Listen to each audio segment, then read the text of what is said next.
Ongietori eta eskerrik asko Eusko Ikaskuntzaren 18. Kongresura erakundearen mendeurrenean ospatzen den kongresura hurbiltzeagatik. Ongietorri Euskal Lurraldek 21. mendeari aurre egiteko beharko luketen agendak osatzeko irekita dugun lankidetza eremura. Etorkizuna elkarrekin ekiteko Euskal Gizarteari eskaintzea nahi diogun lankidetza eremua da hau.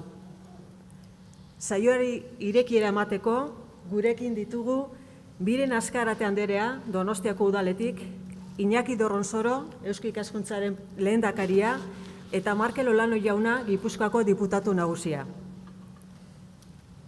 Zuena da hitza, beraz. Miren Azkarate Anderea, nahi duzunean.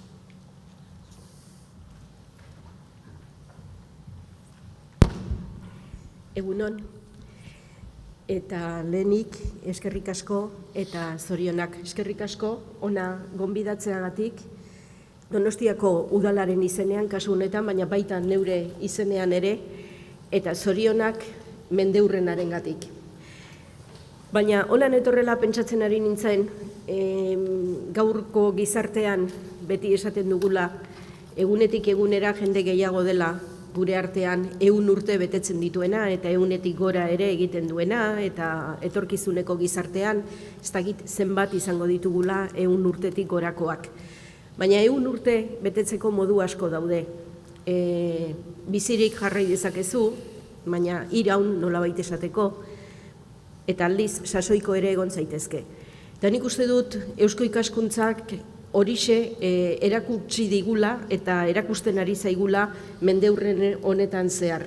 Orain dela 100 urte sortu zuten indarraiek edo izan zituen helburu haiek gaurkotu eta bete-betean horretan jarraitzeko indarra eta kemena baduela. Beraz, 100 urteko erakundea izango da, baina erakunde gaztea gaurko gure gizartearen beharrei erantzuten dakiena. Eta hori gainera, elkarrekin, orain dela 100 urte existitzen ez ziren unibertsitateekin, orain dela 100 urte, zorionez, 100 urtekoa baino askoz jantziagoa den gizarte bateko kideekin, beste lurralde batzuetako kideekin gaur izango dugu edo izango duzue aukera entzuteko eta gai bat eta bestea aletuz lurralde batean eta bestean. Eta gaurko gaia bereziki, zer esango dizuepa, zenbaterainoko gaurkotasuna duen Europan, Europar Batasunean eta gure artean ere. Beraz, zorionak eta eskerrik asko berriz ere.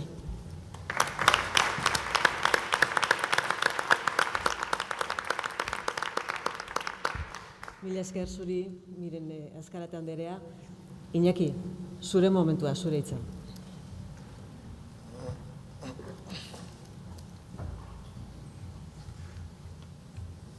Egunon, buenos días, bon día. Ongi etorri eta mila esker. Lehendabizi Markel Olanori, Gipuzkoako Foru Aldundiari eta Miren Azkarateri, Donostiako udalari. 18. Kongresua antolatzea ahalbidetu duten erakunde, entitate eta enpresa guztiei, saioko lantalde eta parte hartzaileei eta Eusko Ikaskuntzako lagunei. Eusko Ikaskuntzen kongresu bat Gipuzkoan egiten den 6. aldia da. Gerra aurreko garaian, Eusko Ikaskuntzen lehen kongresua oinatin egin zen, orain dela 100 urte zehazki eta hortik sortu zen Eusko Ikaskuntza. Bergaran, 1930an, 5. kongresua egin zen, Euskal Arte Herrikoiari eskaina. Diktaduraren ondoren, 3 kongresu egin dira Donostian. 11. 1981an, Kultur Antolabide Berriak, Euskal Herria eta Europa goiburupean. 14. 1987an, Informazioaren Gizartea goiburupean. Eta 15. 2001an, Euskal Zientzia eta Kultura eta Sare Telematikoak goiburupean. Desde su creación en 1918, Eusko Ikaskuntza se implicó en la tarea de contribuir a la vertebración de los territorios vascos y a la armonización de su diversidad mediante el estudio, la reflexión y la acción propositiva. Esta misión que le atribuyeron sus entidades fundadoras, las Diputaciones de Álava, Vizcaya, Guipúzcoa y Navarra, se ha ido actualizando permanentemente en el contexto y frente a los retos de cada periodo. Hoy, al igual que ayer, se demanda de nosotros ideas avanzadas, nuevos paradigmas y orientaciones que contribuyan al desarrollo de nuestro potencial como sociedad, que es grande. Tan vigente o más que hace 100 años es la tarea de fortalecer la cooperación y superar la fragmentación del mundo vasco, de dar respuesta a las realidades sociales en transformación, que exigen formas nuevas de gobernanza que se extiendan e impliquen a personas, organizaciones e instituciones a todos los niveles. Idoia Estornesek, bere eusko ikaskuntzaren historian, garbi esaten digu, 1918ko hasierako giro hartan, eusko ikaskuntza autonomiaren abiatze saiakera bat bezala ere sortu zela. Gaurko giroak berriz, garbi agertzen digu, estatu antolaketa, nazioa eta demokraziaren inguruko teoria eta esperientziek tratamentu eraberrituak eskatzen ari zaizkigula. Baina tratamentu zientifikoak, pensamentu fundamentatua, ez ideologiak.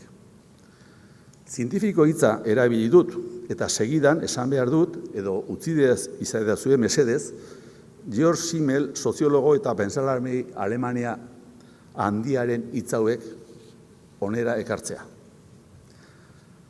Todo nuestro saber es una obra imperfecta y ninguna de sus partes es incorregible, lo cual se encuentra en una relación extraña y defectuosa con su aparente carácter indiscutible. Errealitatearen ezaugarri ugaritasun eta aldakortasunak gainditu egiten gaitu beti.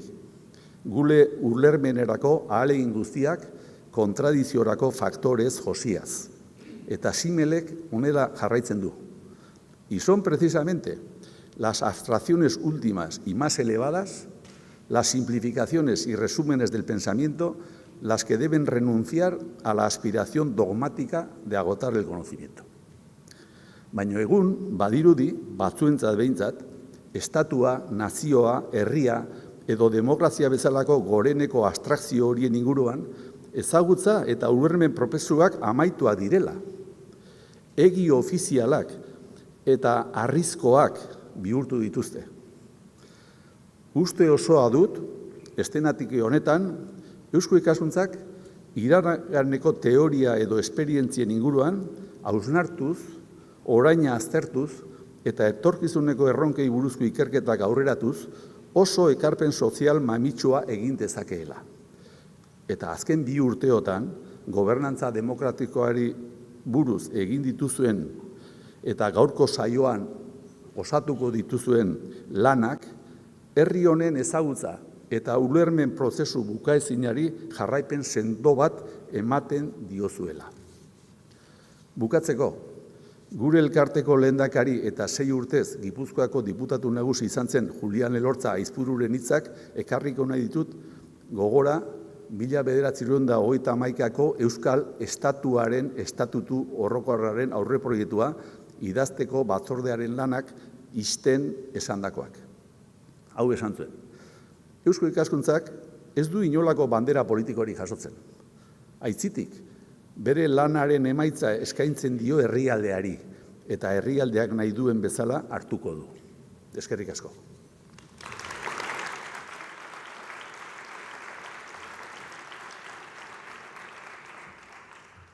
Mila esker Iñaki.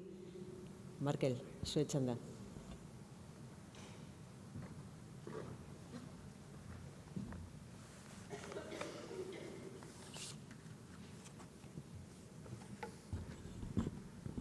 Egunon guztioi. Lehenik eta behin, mila esker, gonbidatu nuzuelako ekitaldi honetara, eta esan, niretzat plazer handia dela zure guztioekin gaur hemen egotea. Izan ere, niretzako funtsezkoa da aipatzea bi erakundeen artean, Eusko Ikaskuntzaren eta Foru Aldundiaren artean, izugarrizko kointzidentzia dagoela. Kointzidentzia dago terminologian, ze hitz erabiltzen ari geran, eta baita ere, ze galdera egiten ari geran, etorkizunari begira nagusiki. Hausnarrean etorren, nola guk lema ez zuen lema ikusita ez, gero elkarrekin gu daukagu programa bat izena duena etorkizuna eraikiz, geroari begira, etorkizunari begira planteatzen duena, eta hor, bazterkeri arriskuan dauden personei batipat lanaren bidez gizarteratze prozesu batean laguntzeko programa bat daukagu, eta programa horrek izena du elkarrekin. Beraz, geroa, etorkizuna, elkarrekin, kontzeptu guzti horietan identifikazio osoa daukagu. Baina baita ere, galderen inguruan, ez erronka ditugun gizarte bezala, guk gure ekarpen txikia egiten dugu Gipuzkoako enfokea mantenduz, gure erakundeari hala tokatzen zaio, eta Eusko Ikaskuntza dauka enfoke bat Euskal Herri osoari begira. Baina bai da egia, erronkak dauzkagula, eta erronka horiek neurri handi batean daukatela gaur jarduera honek, gaurko jardunaldi honek dauken enfokearen ikuspegitik, alegia gobernantzaren ikuspegitik. Alegia, erakunde publikoek, agintariek eta herritarrek eta gizarte sareek ze harreman daukaten. Eta nola, ikuspegi vertikal batetik, jerarkiko batetik, pixkanaka transitoa egiten ari geran, gerozta ikuspegi horizontalago batera. Alegia, gerozta herriarekin lotura gehiago egitearena. Ikuspegi hori da funtsezkoa, Gipuzkoan egitea, eta baita ere talantzea, eta baita ere noski Euskal Herri osoan. Hain zuzen ere gure herriak, gure kulturak, gure hizkuntzak, une honetan daukatelako izugarrizko erronka mundu globalizatu honetan, egunero aldatzen ari den mundu honetan, egokitzeko eta bizirauteko batez ere daukagun beharra eta daukagun erronka izugarria. Orduan, guzti hori nola egiteko hausnarketa egitea funtsezkoa da. Eusko Ikaskuntzak galdera horiek egin ditu Euskal Herriaren inguruan pasaden 100 urteetan, 100 urte daramatza galdera horiei erantzuten, eta ni ziur nago Kongresu honek eta baita ere Eusko Ikaskuntzak berak hemendik aurrera jarraituko duela gure herriari, Euskal Herriari ekarpen zoragarri hori egiten. Beraz, mila esker egiten duzuen lan guztiarengatik, eta esan amaitzeko beti izango gaituztuela bide lagun Foru Aldundien ikuspegitik. Mila esker.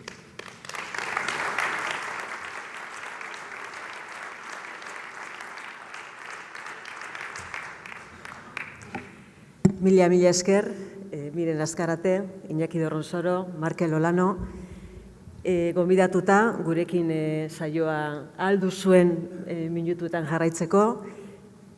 Eskertzen dizuet, nahi badeli baduzue, eseri hor aurrean, eta jarraituko dugu gurearekin. Mila esker. Konplexutasuna, polizentrismoa, sinkronizazioa, komunitatea, euskal, garatu, nahia, kapitala, bizipoza, iztunen garaia. Impresionismoa, konektatu, sormena sortu, adostu, amestu, lotu, eratu, konfiantza. Herrianitz, anitzak, aniztasuna, kohesioa, erreferenteak, berdintasuna, inklusibitatea, harremanak, gatazka, demokratizazioa, herritartasuna, komunikazioaz herria, interesgarri, interesatuak, interes komunik, konfiantza. Iraunkortasuna, erronka garbia, autos, bat, bi, hiru, partekatua, autos, autua, erabakia.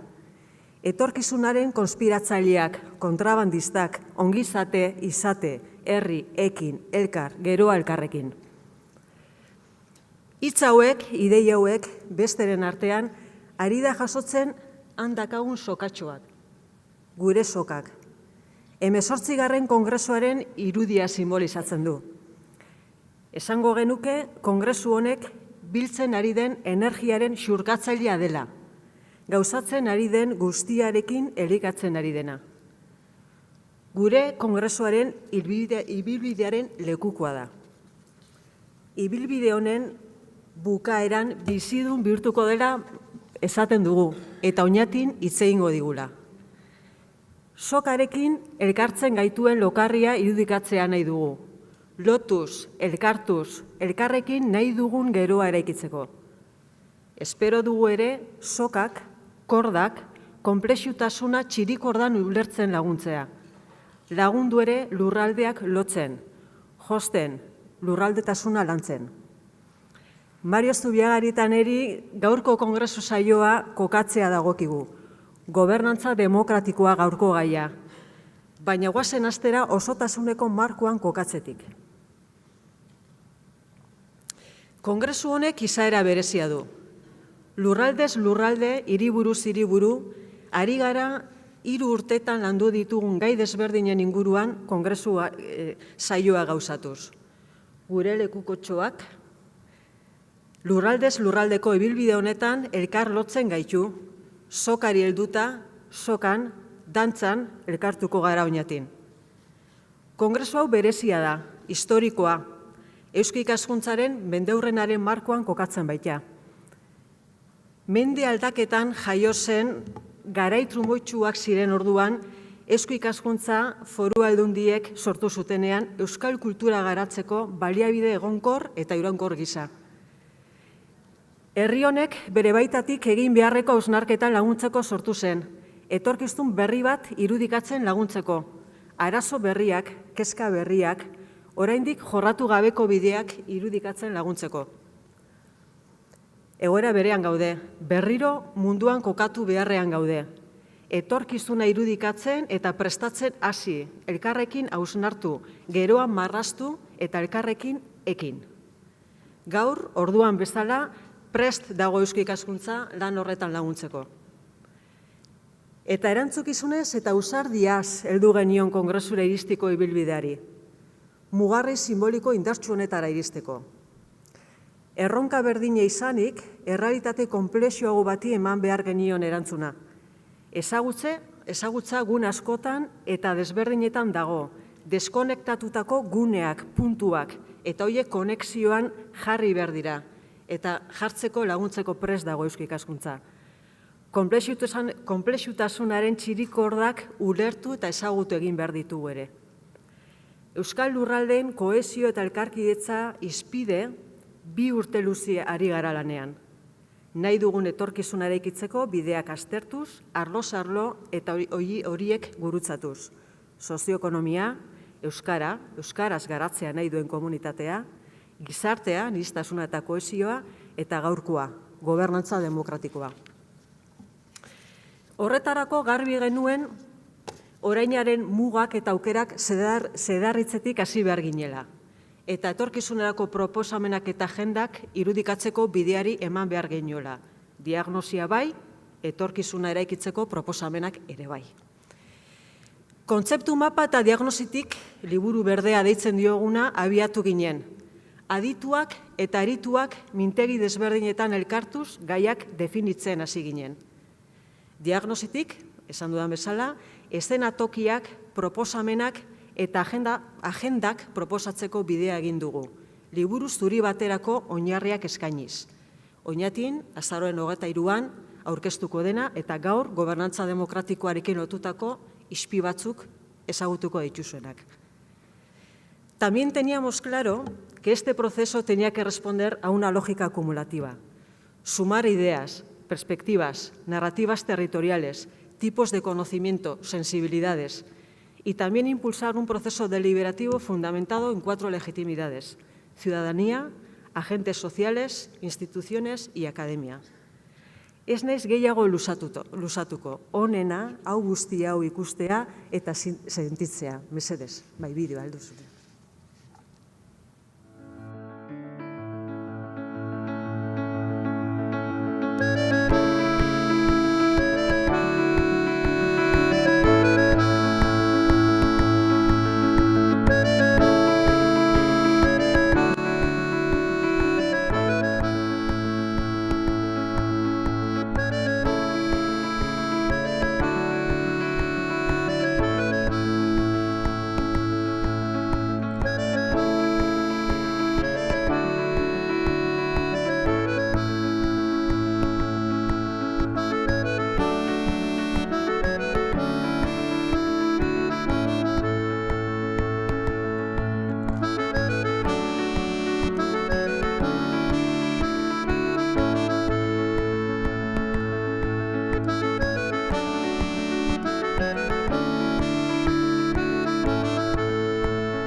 Bueno, prozesu hori biderkatu biderlau. Guztira, prozesu honetan, 1000 pertsona ari zarete parte hartzen. Jarraituko dugu. Beraz, gaurkoa mugarri bada.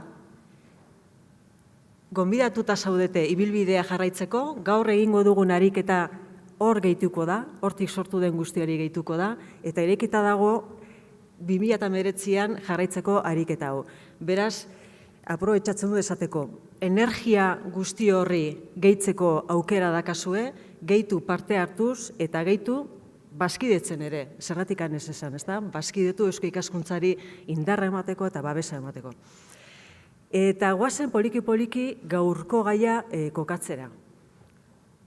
Hori da, hor ikusi dugu, zertan datzan prozesuaren filosofia, nola egin dugu lan, zenbat jende desberdin parte hartu duen, zenbat eragile desberdin parte hartu dute, gaur, hasiko gara ikusten, ze emaitza sortu diren hortik gobernantza demokratikoari dagokionez. Eta horretarako, Mario, zurea da hitza, Mario Zubiagak, gure proiektuaren inspiratzailea, esango dunik, azalduko ditu gobernantza demokratikoan sortutako emaitzak. Kaixo egunon guztioi. Gaurko eguna metaforaz beteta egongo da, metaforaz, irudiz, ikurrez, zorionak batez ere bidaide izan zareten guztioi. 3-4 urte eman ditugu proiektu honen bueltan, heldu gara, Zelai heldu gara, Malur heldu gara, Beatriz heldu gara Eusko Ikaskuntzako langileok, herritarrok, eragile, erakundeak, denak elkarrekin egin dugulako bide hau, eta hemendik aurrera, merezitik aurrera, jarraituna dugun bidean ere, bidaide naiz daituztegu. Aretoa iluna da, baino ilunagoa, Beatriz. Ez, ondo dago. Ez dut uste geroa elkarrekin egiten balin badugu, hain iluna izango danik. Eta hain zuzen ere horixe da gure helburua, ez da? Geroa denon artean diseinatzen hastea. Azkenean, duela 100 urte Eusko Ikaskuntza sortu zanean, zintzan Eusko Ikaskuntzak zeukan helburu nagusia. Gu hemen egotea 100 urte pasata gure herriaren etorkizunaz hausnartzen. Hori izan zen beraien helburua. Zein da gure helburua gaur? 2118 urtean, hemen Europako zoko honetan, txokotxo honetan, herritarrak bilduta egotea, euskarak ardaztuko duen herri baten etorkizunaz hausnartzen. Horixe da gure helburua eta horretarako ari gara lan egiten. Horregatik sokaren metafora, gero berriz ere hartuko dugu sokaren metafora. Sokaren metafora horreko ondo erakusten du zein dan gure lana, zein izan zen hasierako lana, zein dan aurtengoa, 100 urte pasata, eta zein izango dan gurea, edo zein inbatzea marko litzateken gurea, pentsatuz 100 urte barru ze Euskal Herri izango dugun edo izan beharko genukeen. Zuetariko batzuk agian hori ikusiko duzue. Badakizue, izugarrizko aurrerapenak daudela medikuntzan, eta agian urte barru, hemen zaudeten batzuk, igual aukere izango duzue hori guztia ikusteko. Bizitza itxaropen hori mantentzen balin bada, eta horri egusteko pensioak ere mantentzen balin badira. Ikusiko dugu hori abertze punturaino horrela mantentzen den. Helburu horretarako, aipatu dugun helburu horretarako, helburu ambizioso horretarako, gobernantza demokratikoa, esango nuke, gobernantza demokratiko egokia behar dugu. Ez da gobernantza bakarrik, gure hildoaren filosofia, beti filosofia normatibo bat izan da. Ez da deskribatzea gaur egun politika nola egiten den, edo zentzu diren politika egiteko dauden moduak, nodoak, nola banatzen diren erabaki politikoak, horri guztia norabide bat eman martzai, horri guztiari norabide demokratikoan martzai. Horrek zer esan nahi du? Elkarrekin egin behar dugula gobernantza hori. Eta bildu behar ditugula herritarrak, eragileak, erakundeak, adituak, askotan gure lagun Jaume Lopezek aipatzen duen legitimidade guzti horiek bildu behar direla gobernantza hori eraikitzeko. Orain arte egin dugun lanean, urritik ona eta aurreko urteetan ere, euskaran, sozioekonomian, kulturan, komunikabidetan, horiek izpide izan ditugun lanetan, agertu zaizkigu diagnostiko batzuk, agertoki batzuk, eszenatoki batzuk, agertu zaizkigu agendak eta proposamenak, baina hori guztiak ez dira ezer ez balin badago horri lotuta gobernantza demokratiko bat. Gauzatu egin behar dira diagnostiko horiek eta proposamen horiek. Eta gauzatzeko bidea horixe, hain zuzen ere da gobernantza. Galdera oso sinplea da, eta galdera horren bueltan ibiliko gara gaur egun osoan zehar. Nork, non eta nola hartzen diren eta hartu beharko lirateken lotesleak diren erabaki publikoak. Galdera potoloa da, eta kontzeptu potoloak biltzen ditu galdera horrek. Loteslea, publikoa, erabakia, nork, non eta nola. Hori ixe da azken finean gobernantza, esaten dugunean, erantzun beharreko edo erantzun behar dugun galdera. Galdera hori erantzutuko bidean, Kongresuaren ikurra berriz erartuko du, Beatriz, ez dugu adostu diskursoa, baina konturatu gara azkenean, urte asko dira elkarrekin lanean, eta hitz egin gabe, aldez aurretik hitz egin gabe ere, ateratzen dizkigula neurri batean metafora oso antzekoak edo berdinak soka. Soka ari tiraka saiatuko gara erantzuten galdera horri. Soka, 100 urteko soka, lotsak alboratuta, agian oinatin datorren astean gure agintariek dantzatuko duten soka dantza, ja lortzen dugun, dantza hori egitea soka dantzan, jartzea gure agintari guztiak, duela 1 urte bezala, por cierto, eta sokatira. Gobernantza, azken hamarkadotan, gure gobernantza, Euskal Herriko gobernantza, sokatiran ibili gara. Gobernantza trumoitsua, gatazkatsua, liskartsua izan da. Sokatiran alde batera eta bestera. Eta askotan, sokatira hortan ibili garen ontzako, hori, elementu negatibo bezala edo ezkor bezala definitu izan dugu. Eta egia da. Sokatira hori modu ezberdinetan ulertu daitekela, eta gatazkak liskar badula alde negatibo ezkor bat, baztertu beharrekoa. Baina agian, sokatira kontzeptu hori edo hitz hori aldatzen baldin badugu, orain berriki hain modan jarri zaigun anglofilia hori lagun, eta sokatira kontzeptua ordezkatzen baldin badugu checks and balances, eta esaten baldin badugu, azken finean demokrazia ez aldaba orekatik eratortzen. Indar orekatik eratortzen. Eta indar oreka hori ez alda askotan liskartsua. Barneratu dezagun liskarra, barneratu dezagun lehia ere demokrazia ulertzeko modu horretan. Hori horrela izanik, egia da, badaude labagune batzuk, momentu batzuk, korapiloz betetzen zaizkigun momentu horiek, soka korapiloz betetzen den egoera edo momentu hori, agian, soka lasatzea eskatzen dutenak. Azken finak, korapiloak askatzeko badakizue beti, soka lasatu egin behar dela bizka bat. Bezala ez dago modurik korapiloa askatzeko. Are gehiago, batzutan, zaharra dana eta botatzeko edo eraldatzeko eta berria ekartzeko, sokatik tiratu egin behar da, baina tiratu denak alde beretik. Ze bestera ez dago aldaketa bideratzerik. Beti ezin gara egon sokatira empate infinito batean. Eusko Ikaskuntzaren proiektu honek, azken finean, metafora horri helduta, helburu hori du azkenean.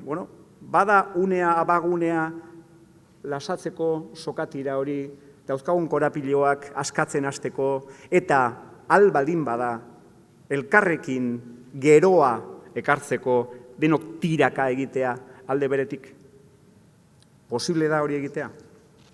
Hain zuzen ere horixe da proiektu honen egitasmo honen helburua eta filosofia. Duela 1 urte bezala, modernitateak izugarrizko azkarraldi bat izan du azken hamarkadotan. Globalizazioa ditzen diote, baina globalizazioa egon zen 19. mendean eta aurreko mendeetan ere, eta mende hasieran. Eusko Ikaskuntza sortu zen unean ere nolabaiteko globalizazioa zegoen, eta Eusko Ikaskuntza kokatu zen azkartze horretan. Esamode ezaguna da, modernidade likidoa, Baumanena, gaseosoa bilakatu zuen berak ere, modernidadea ez da isurtzen, ez da likidoa, modernidadeak eztanda egiten du, auskorra da mundua, eta auskorra da neurrian, izotzezko geruza orden gainean ibili behar bali madugu, oso azkar ibili behar dugu ez hausteko. Azkartasuna da gure garaiaren ezaugarrietariko bat. Eta azkartasun horren, gehiegizko azkartasun horren aurrean, erantzun desberdina daude. Desberdinak ez, erantzun bakarra dago, baina erantzun bakarra hori modu desberdinetara ulertu daiteke. Erantzun bakarra edo bakarrenetarikoa zein da, lurraldera itzultzea. elementu finkoetara itzultzea, edo lurraldean errotutako komunitateetara itzultzea. Hori da euskarria neurri batean. Ziurgabetasun egoera honetan behar dugun euskarria horixe da. Baina lurraldera itzultzeko bi modu gutxinik ezagutzen ditugu. Bat, lehenengoa esango nuke pesimismo antropologikotik datorren erantzuna dala, eta horrek dakarrena ezagutzen dugu. Nagusitzen ari da gainera munduan. Xenofobia, kotorkeria, harresiak. Hori pesimismo antropologikotik eratorritako erantzuna da. Lurraldera itzultzeko beste modu batzuk ere badaude.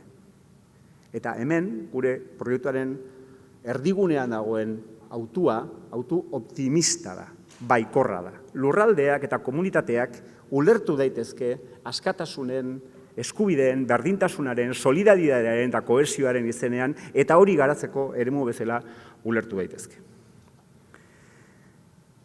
Eta hori egitea, hori bultzatzea, hori indartzea nori dagokio? Guri dagokigu, beste inori ez. Baina ez bakarrik guri, gu hemen gauden hori, baita ere gugana datozen nei dagokie. Koldo Izagirrek bildutako antologian, Xabier Leteren berso eder eta argigarri bat aipatu nahiko nuke. Begirik daukanak ikus beza, eta belarririk daukanak entzun, hots, guk bakarrik eta hemen bakarrik egingo dugu gure aberria. Guk eta hemen. Baina hemen dagoen gua, ez da Xabier Letek 1978an ikusten zuen gua. Eta 100 urte barru izango dugun gua, ez da gaurko gua. Gakoa zein da, eta hor sar gaitezke denboraren makina batean. Duela 100 urte Eusko Ikaskuntza sortu zuten hoiek gutarrak ditugu? Bai, ez da? Jantzi batzuk aldogoratuta, kenduta, eta emakumerik etzegoela ere pixka bat aintzat hartuta eta azpimarratuta, esango nuke, hoiek gutarrak ziren.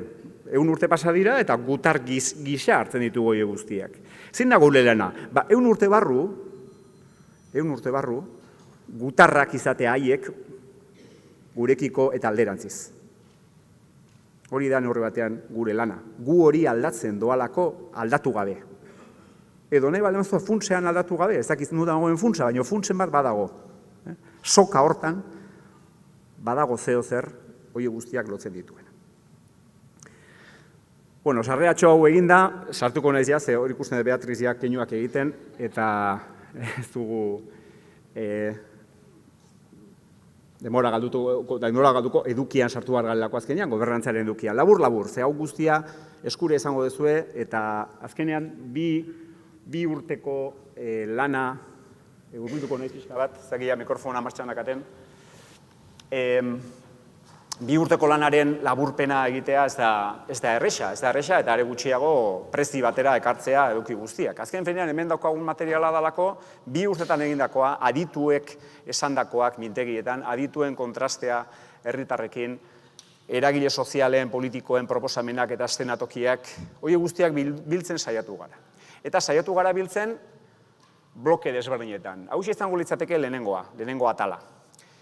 Honekin lotuta, gero, ikusiko dugun bigarrena, eta horiek izango dira goizeko saioan landuko ditugunak gure adituen eskutik. Labur hor ikusten dituzue, zeintzu diren liburu berdetik datozen diagnostikoak, Baskonia en la globalización, Euskal Herria globalizazioan. Alde positiboak badaude noski, informazioaren zabalkuntza, bagara, herri bat, lokarri komunitarioa dituena, eta gainera, koiuntura honek, eskaintzen ditu aukerak hausnarketa partekatu bat egiteko, baina badaude ere noski elementu negatiboak. Eta hor ikuste dituzue, azkartasun horrek berak nola zailtzen duen hausnarketa eta nola zailtzen duen erantzuna. Garai hau ere bada nolabait erabakiaren desjabetzaren garaia. Nork hartzen ditu erabakiak? Gobernantza oso ordo dago eta partekatzea erabakiak bai, baina partekatze hortan jakin beharko dugu nork hartzen dituen erabakiak. Akulturazioa, soka hori mantentzeko gai izango gara, soka horren erdigunean dagoen hori, ardatz hori mantentzeko gai izango gara. Mundua ez aldoa Pazifiko aldera edo Ozeano Bare aldera, eta Atlantiko alde hau nun geldituko da. Periferizazio hori, Txina baldin bada erdigune berria, nun gelditzen gara gu. Ze izango gara, pixka bat turistentzako parke tematiko bat, turista globalentzako parke tematiko erakargarri bat, Harveyk aipatzen duen potentzialki errentagarria dan konfigurazio kulturala. Eta kitxo. Integrar y metabolizar la influencia externa, ser innovadores en distintos ámbitos. Hori dira prospektiba agendan agertu zaizkigun ideia batzuk. Batez ere, metabolizatzearen gai hortan, azpimarratuko nuke ezagutzaren gizartea. Eta hori sendotu beharra, eta hori izango da gian 19tik aurrera hartu beharko dugun hildo bat. Berrikuntza, argi dago, berrikuntza soziala, berrikuntza giza garapen sostengarriarekin lotutako berrikuntza, eta berrikuntza baita ere nolabait gure sare eta ehun produktiboa mantentzeko, eusteko eta indartzeko berrikuntza. Hor dauzkagu lotura oso argiak aurreko egunetan landutako beste ardatzekin, bai sozioekonomiarekin eta bai kulturarekin. Gobernantza sareak aipatu ditugu, baina gobernantza sareak ez dira neutralak. Gobernantza sareak leku lasaiak, inguru lasaiak dituzte, segun zertarako, baina gobernantza sareak ere bilakatu daitezte amaraunak, eta amaraun horietan armi-armak, eta armi-armak harrapakaria dira, eta gero harrapakina daude. Hortaz, non kokatuko du Euskal Herria, non kokatuko ditugu Euskal Lurraldeak, ze harreman mota izango ditugu munduarekin, ze harreman mota izango ditugu Europako beste herriekin, estatuekin. Hor ere, ikusten dira, noski, alde positibo eta negatiboak. Europa erreforma garaian dago, liburu zuriak erean egite dituzte, ez bakarrik Euskal Herrian. Europak ere baditu bere liburu zuriak. Estatus berrirako, estatus politiko eraberrituetarako, hortaz, aukerak zabalik daude iparraldean, zabalik daude hegoaldean, zabalik daude estatuan, zabalik daude esango nuke gainera ikuspegi demokratiko batetik, dispositibo batetik, borondatezko atxekimenduaren filosofia dago azpitik, eta noski gurea dan beste ezaugarri oso azpimarratua eta ezaguna diaspora edo komunitate global sendoa daukagu. Eta oroar, gure historia garaikidean izan dako goraberak kontutan hartuta ere, oso irudi hona daukagu Euskal Herriak, Euskal Herriak oso irudi hona dauka munduan. Batzutan harritzekoa da, baina egia da, kanpoan handik ere oso irudi hona dugula. Alde negatiboak ere badaude, noski. Aipatu ditugu leheno zentzu dira mundu mailan dauden joerak ezkagarriak, xenofobia, ultrasku indarren gorakada, ze punturaino Europan momentuetan gure ahotsa eza ia entzuten, ze krisi egoeran dagoen Espainiako estatua, eta ze punturaino krisi egoera horretan berriki indartzen ari diren joerak hipernazionalismotik datozenak diren eta birzentralizatzearen joerak diren, eta iparraldearen kasuan zentzu diren, mankomunidadea edo elkargoa sortu da iparraldean, baina horrek baditu bere mugak, eta batez ere gero ikusiko dugu ze nundi datozen muga horiek. Diagnostikoa, erronkak eta tendentziak. Euskal Herriak ez dauka munduan posizio argirik, eta horretarako aukera badago, hori kokatzeko eta hobeto kokatzeko aukera badago, hor dauzkazue proposamen batzuk. Estrategia amankomun bat bideratu beharko genuke munduan kokatzeko. Marka horretarako oso importantea da. Branding prozesuak gaur egun gakoak dira munduan, eta euskal marka, Basque Country edo berdin zaigu nola deitu hori ere nolabait sendotu eta adirazi beharko litzateke munduan. Badaude diaspora sendotzeko ekimenak martxan, eta noski nazioarteko subjektu bezala Euskal Herria kokatzeko posizionamendu politiko, instituzional, juridiko bat ere beharrezkoa da. Horrekin dago lotu da noski, Europako etorkizunaren definizio eza. Badauka etorkizunik Europako ereduak, egitasmoak, nondik dator etorkizun hori? Birrestatalizatze edo estatu berria sortuko dira, joera federalizazioak sendotuko dira Europan, ala zatiketa dator eta lehertuko da eredua. Estatuetan erabakitzeko gaitasuna mugatua da. Agendan posible da eskumen eremuak sendotzea, blindatzea, bermatzea, nola garatu daiteke iparraldeko elkargoa, demokrazizatu beharko dira hor dauden agintariak, posible da momentu honetan, ze akordio da beharrezkoa litzateke horretarako. Agendan ere aditu, eragile eta herritarrekin batera argi gelditu da erabaki sistemak sortu behar direla, euskal erabaki sistemak sortu behar direla mapa guztia hartuko dutenak. Azken finean Eusko Ikaskuntzak daukan ekarpen importanteenetarikoa mapa da. Euskal Herri guztirako egiten dula proposamena eta hausnarketa. Jakinda, Markel Oranok aipatzen zuen bezala, Gipuzkoak ere aldunditik lan hori egiten dula. Baina guk bakarrik eskaini dezakegu mapa guztia, mapa osoa.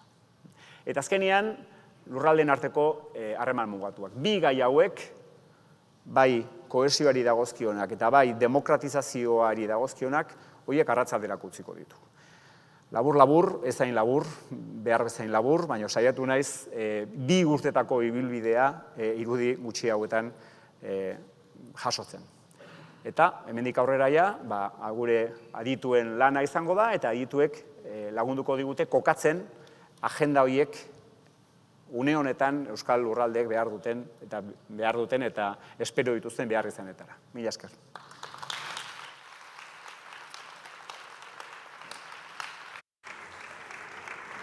Bai, labur-labur azaltzea gaurko lana nolako izango den. Porque vamos a trabajar todos y todas. No está el trabajo en manos de los expertos y expertas, de los ponentes y de las ponentes que hoy tenemos aquí. La metodología que Eusko Ikaskuntza tiene en marcha supone eso, que tenemos que trabajar entre todos y entre todas, entre diferentes. El esquema de trabajo de la jornada será el siguiente. Las diferentes ponencias, los diferentes expertos y expertas nos ofrecerán su mirada que alimente, que dé respuesta a las preguntas, a estas agendas que se plantean. El trabajo de todos y todas será, tras escuchar lo que los diferentes expertos y expertas nos ofrecen, las preguntas, ideas que deseemos destacar, las trabajaremos en grupo. Iréis de la manita. Tenemos a 8 personas que os acompañarán en la definición de preguntas. Yo, por ir adelantando un poco el tiempo, mientras os estoy explicando esto, sí que agradecería que se acercaran al escenario las personas que nos van a dar la primera aproximación a esto que queremos empezar a responder. Por favor, que se acerquen al escenario Bruno De Vite, Mercé Barceló, Ander Errasti eta Igor Filibi, moderatzaile lanetan egongo dana. Igor Filibi, Euskal Herriko Unibertsitateko irakaslea eta Eusko Ikaskuntzako Gobernantza Demokratikoko talde eragileko kidea. Eskerrik asko, Igor, beti lanerako prest izateagatik. Bai, Juan, esiertzen. Sentaros tranquilamente. Quedáis en manos de Igor. Igor os acompañará. Iréis ocupando el atril. Eta gure eginkizuna izango da, entzun, ze ekarpen luzatzen diguten, gero gure lanketa egiteko. Hemendik sortuko dena denon hausnarketaren ondorioa da. Lanketa kolaboratiboa bultzatzea nahi dugu. Beraz, entzun, atxeden aldira joango gara, kafea hartu, lantaldeak osatuko ditugu, lanean jarriko gara, eta solasean jarriko gara ondoren islariekin. Beraz, Igor,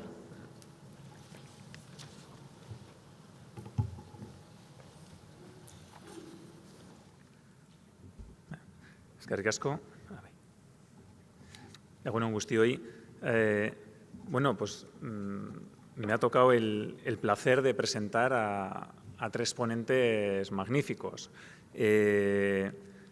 Recuerdo cuando hace un año y algo me abordó Mario para captarme para este proyecto, lo que entonces era una idea esbozada. Después de lo que ha contado hace unos minutos, pues se ve que esto ya tiene otra dimensión, ¿no? Es decir, muchísima gente ha ido participando, ha sido un verdadero orgullo ser parte de todo esto y ahora va llegando el momento, bueno, de ir cerrando, ir concluyendo cosas, ¿no? Es decir, hay mucho trabajo hecho, aún falta por rematarlo un poco y toda la gente que estamos aquí hoy pues tenemos otra gran oportunidad de seguir enriqueciendo todos los documentos, las ideas, los trabajos que se han venido haciendo. Como digo, es un placer presentar a las 3 personas que me acompañan ahora en esta sesión. Vamos a ir presentándoles por turno, cada uno tendrá unos 25 o 30 minutos para desarrollar sus ideas. En primer lugar, os presento a Bruno De Vite. Para el gran público quizás no sea tan conocido, pero la gente que nos dedicamos un poco a esto, bueno, pues es una referencia en su campo. Bruno De Vite es profesor de la European Union Law at Maastricht University, es el codirector del Maastricht Center for European Law, es profesor de Derecho en el Instituto Universitario de Florencia. Sus principales campos de investigación, aunque como todos los grandes ha hecho muchas cosas, pero por simplificar, podríamos decir que ha trabajado sobre todo el cambio constitucional en la integración europea, en la Unión Europea, que es sobre todo de lo que le vamos a pedir que nos hable hoy, las relaciones entre los derechos internacional, europeo y nacional, un momento de gran complejidad, pues hay personas como Bruno De Vite que nos ayudan a ordenar todos estos complejos movimientos. La protección de los derechos fundamentales en Europa, los derechos de las minorías, la diversidad cultural y legal en Europa y muchos otros temas. El tema que se le ha pedido hoy a Bruno De Vite es el futuro del proceso de integración europea y el papel de las regiones. Regiones aquí no significa lo que significa nuestro debate estatal. Regiones en Europa significa todo lo que no es un Estado, pero que quiere ser parte de la Unión Europea. Sin más, Bruno De Vite.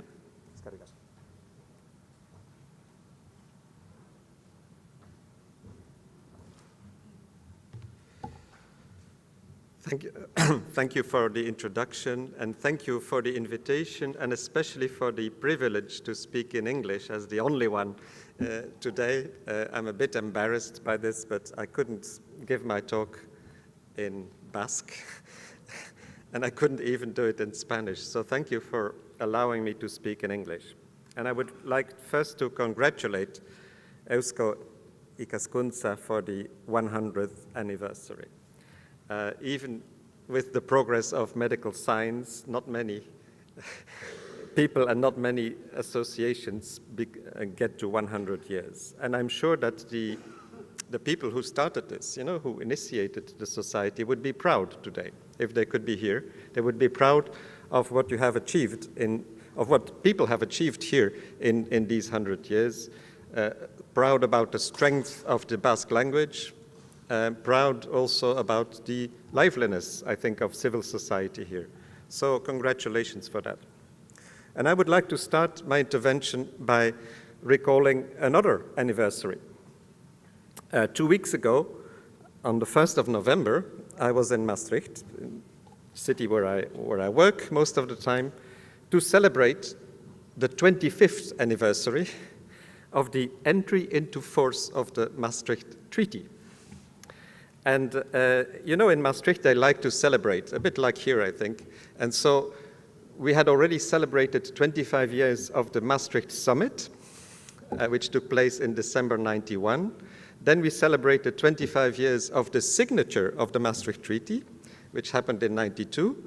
And now we celebrated the date of entry into force, which for the lawyers is the important thing, of course. And that happened on the 1st November 1993. So 25 years ago.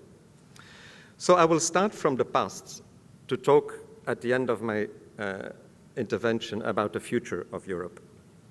So if we look back at the Maastricht Treaty, we see that there a number of crucial innovations have happened that have shaped the European governance which we have today. I will just mention a few things here, but without entering into the details. That was the time when the European citizenship was invented. The idea that all EU citizens should have free movement across Europe and should have right of equal treatment. It was a time when co-decision was created. That is to say, the legislative procedure, legislative mechanism, which gave equal influence for the first time to the European Parliament, together with the Council of Ministers. It was also the time when European cooperation was extended into domains of core state powers, such as foreign policy, criminal justice, and immigration. It was the time, of course, of the creation of economic and monetary union, the way to the euro. And finally, it was the first time that it was accepted at the level of the treaties that not all member states necessarily participate in all European policies. So the idea of differentiated integration, the idea that some countries could have opt-outs from key policies. At the time, of course, the main example of that was the United Kingdom opting out from monetary union. Now, all these innovations have together signified a qualitative jump in the nature of the integration process. But they were also, if we think back now, 25 years later, they've also been at the origin of some of the deep problems that the European Union faces today. The creation of the euro has also led to the financial crisis, which we all know about, in part because of the way economic and monetary union had been conceived at Maastricht. Cooperation in the field of immigration has led to the direct involvement of the European Union in the so-called refugee crisis. And differentiated integration may have seemed like a good idea, of flexibility, but probably it's also something that has encouraged Britain, the United Kingdom, to keep its distance from the rest, and may have fed the appetite for the Brexit choice that was made in 2016. Here today, however, I would like to briefly evoke three other innovations of the Maastricht Treaty, which have proved to be of special importance for the place of the regions in the system of European governance.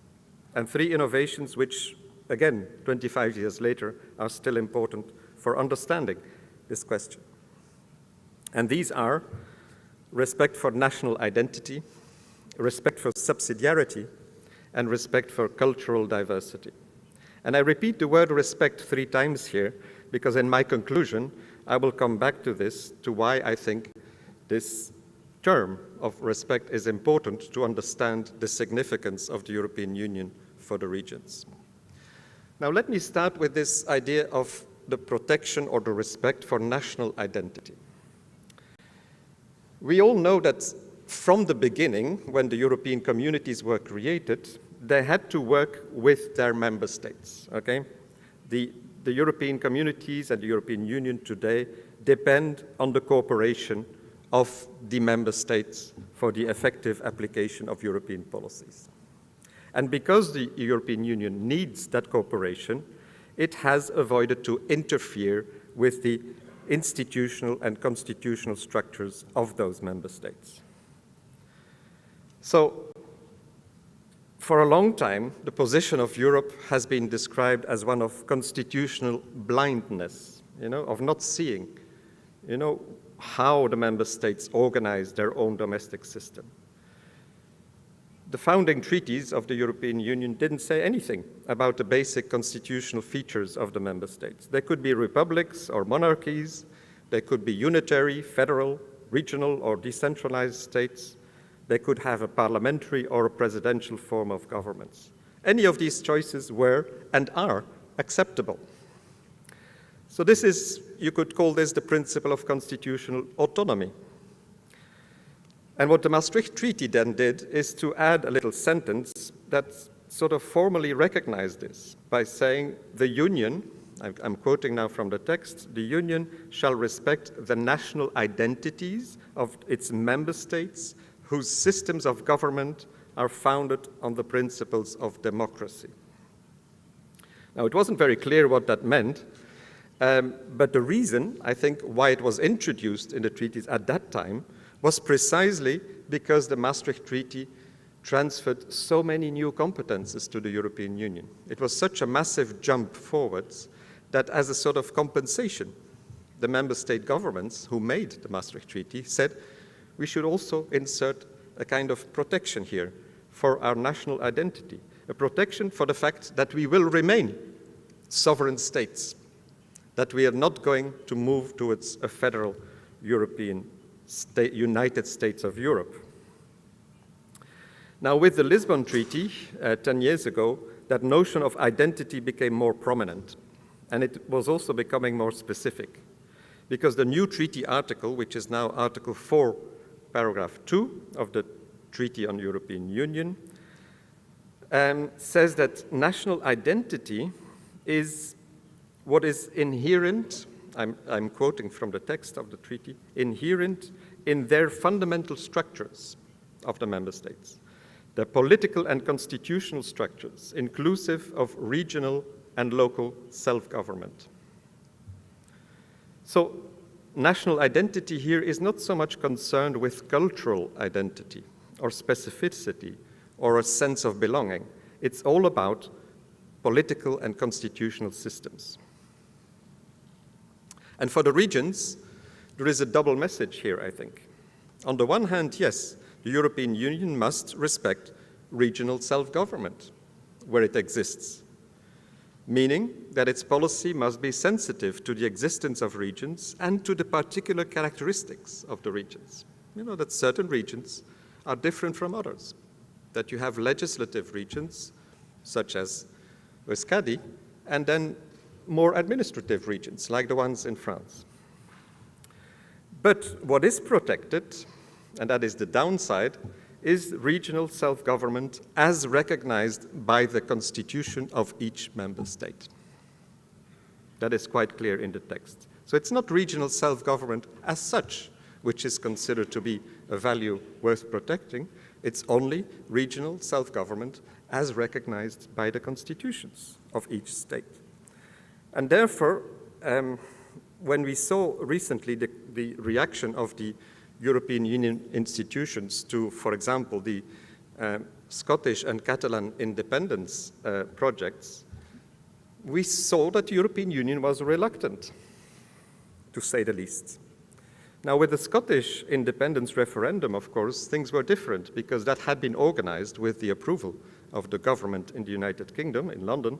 And so the idea was that if it had been successful, the European Union would have to accommodate somehow the independence of Scotland. But as we know, with the Catalan referendum, since it was declared unconstitutional by the Spanish Constitutional Court, therefore the European Union was constrained. The European Union could say nothing, basically, to give to say anything that could be seen as encouraging or supporting the independence movement, precisely because of this idea of respecting national constitutional identity. I'm moving to the second of these concepts that the Maastricht Treaty introduced and which is of relevance here, and that is subsidiarity. We all know about that. It's an invention of the Maastricht Treaty, and it has become one of the leitmotifs of European integration. Again, it can be seen as a counterpart to the fact that the Maastricht Treaty gave so many new competences to the EU. As a counterpart, the EU now has to justify the exercise of those competences. It has to be able to justify for each new project and each new legislative initiative why it should be done at the European level and why it should not be done at the national or regional level. Now, in the first years after the Maastricht Treaty, this remained very much a dead letter, an abstract idea. More recently, with the Lisbon Treaty, as you may know, the national parliaments have been given a special power to control subsidiarity. It's called the early warning mechanism, el mecanismo de alerta temprana.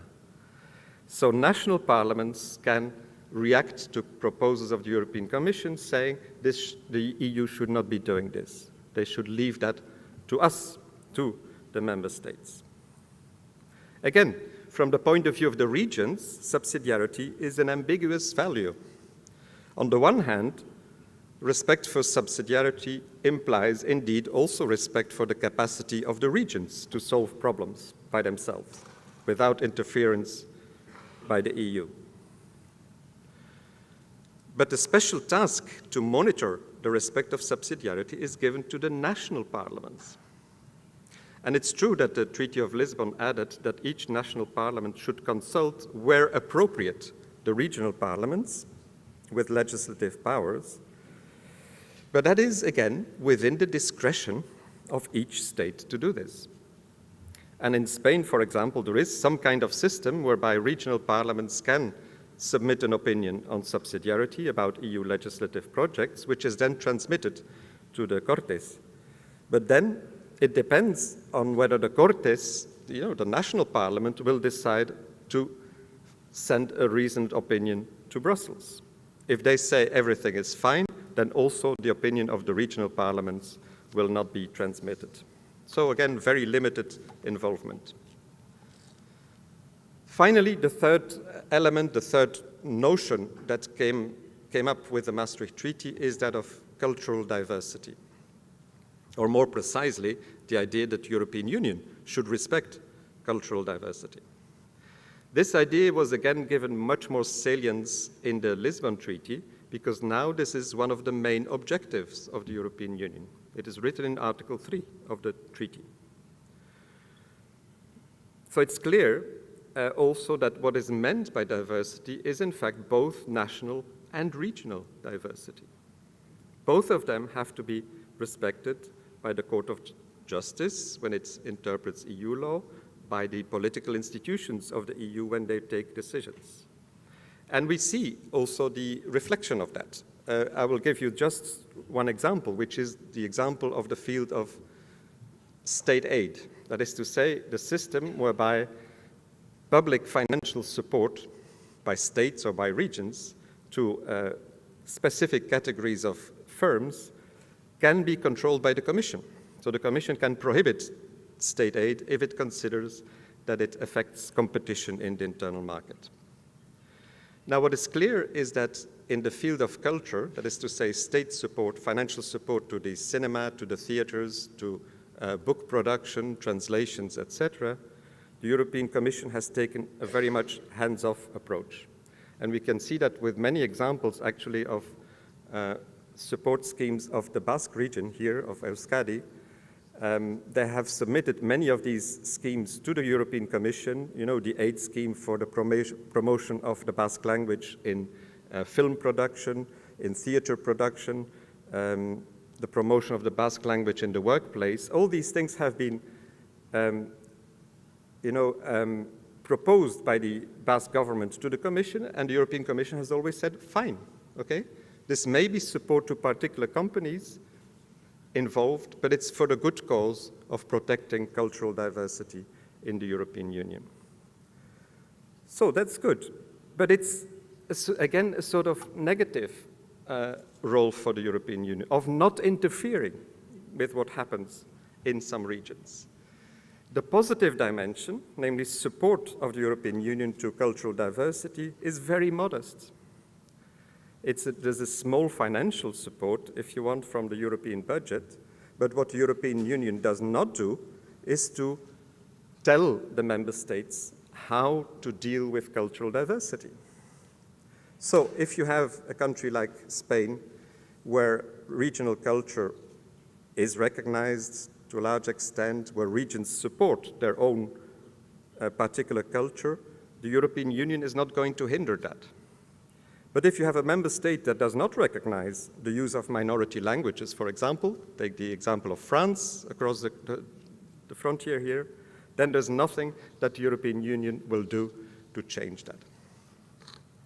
So I come to my conclusion, which you may get the feeling that it sounds a little bit negative if you want.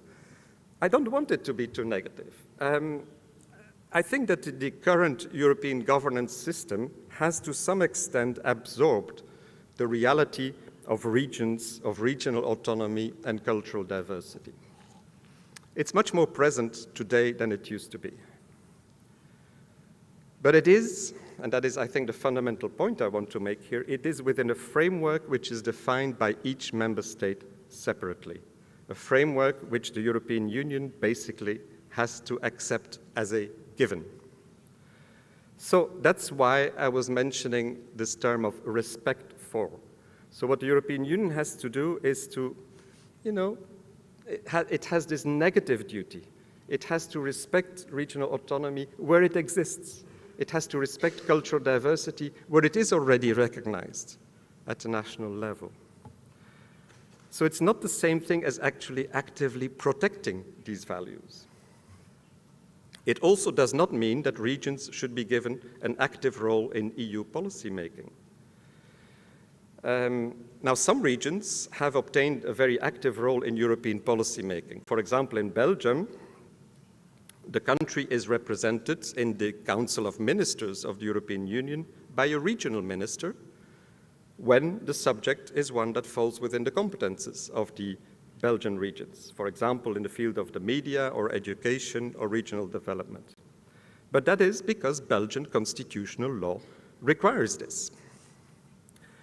In Spain, you have another system, which is, of course, more diffuse, whereby there is some kind of involvement also of the regional governments in EU policymaking, but it's quite modest. And of course, a problem here is not so much that the EU is hostile to the regions. The problem is, in my view, that decision-making in the European Union is terribly complicated already now, basically because we have 28 member states. So we need to imagine this, that it's not just when the ministers meet, but all the preparatory work, all the working groups of the Council in the European Union, each time you have 28 delegations around the table. That's not very useful. That's not very handy in decision-making. So the last thing that people in the European Union want is to have even more delegations around the table from, let's say, the legislative regions. So there is a constraint here, there is a difficulty. And this is, I'm afraid, the picture today.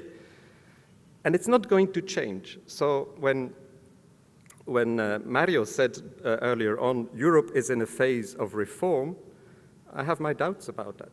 I don't see this going on. I see that European Union is in a phase of stagnation and difficulty.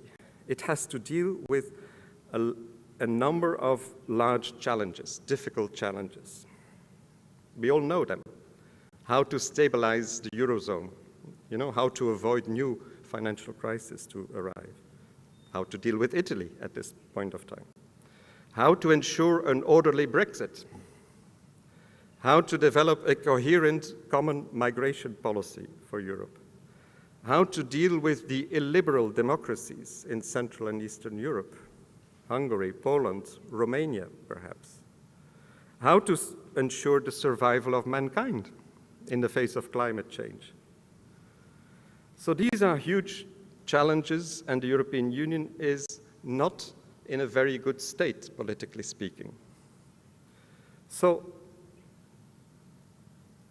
an initiative of Europe to modify the position, to transform the position of the legislative regions in the EU governance system is not a priority, and it is not going to happen anytime soon.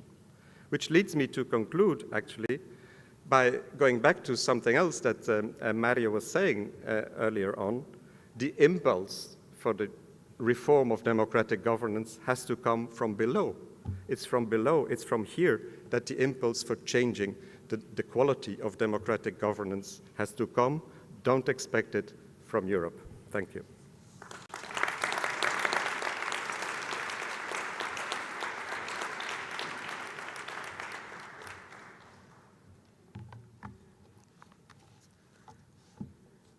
Thank you so much, profesor Bruno de Witte. Ahora vamos con nuestro siguiente ponente, que es Ander Errasti, al que conocemos bien porque ha colaborado activamente con nosotros desde hace ya tiempo. Ander Errasti es filósofo político, ha trabajado mucho temas de globalización y cómo reconfiguran las naciones, el nacionalismo y también las democracias europeas. En la actualidad es investigador en el Instituto Governance de Gobernanza Democrática. Es doctor en Humanidades, Ética y Filosofía Política en la Pompeu Fabra. Ha hecho visitas de investigación en la Universidad de Edimburgo, en el Centro para el Cambio Constitucional.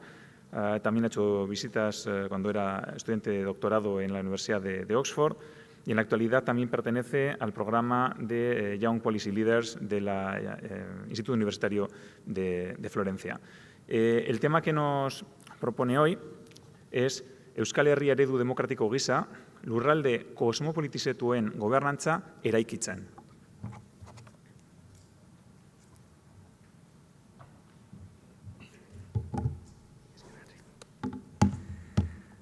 Beno, arratsaldeon, egunon barkatu guzti hori, bon dia.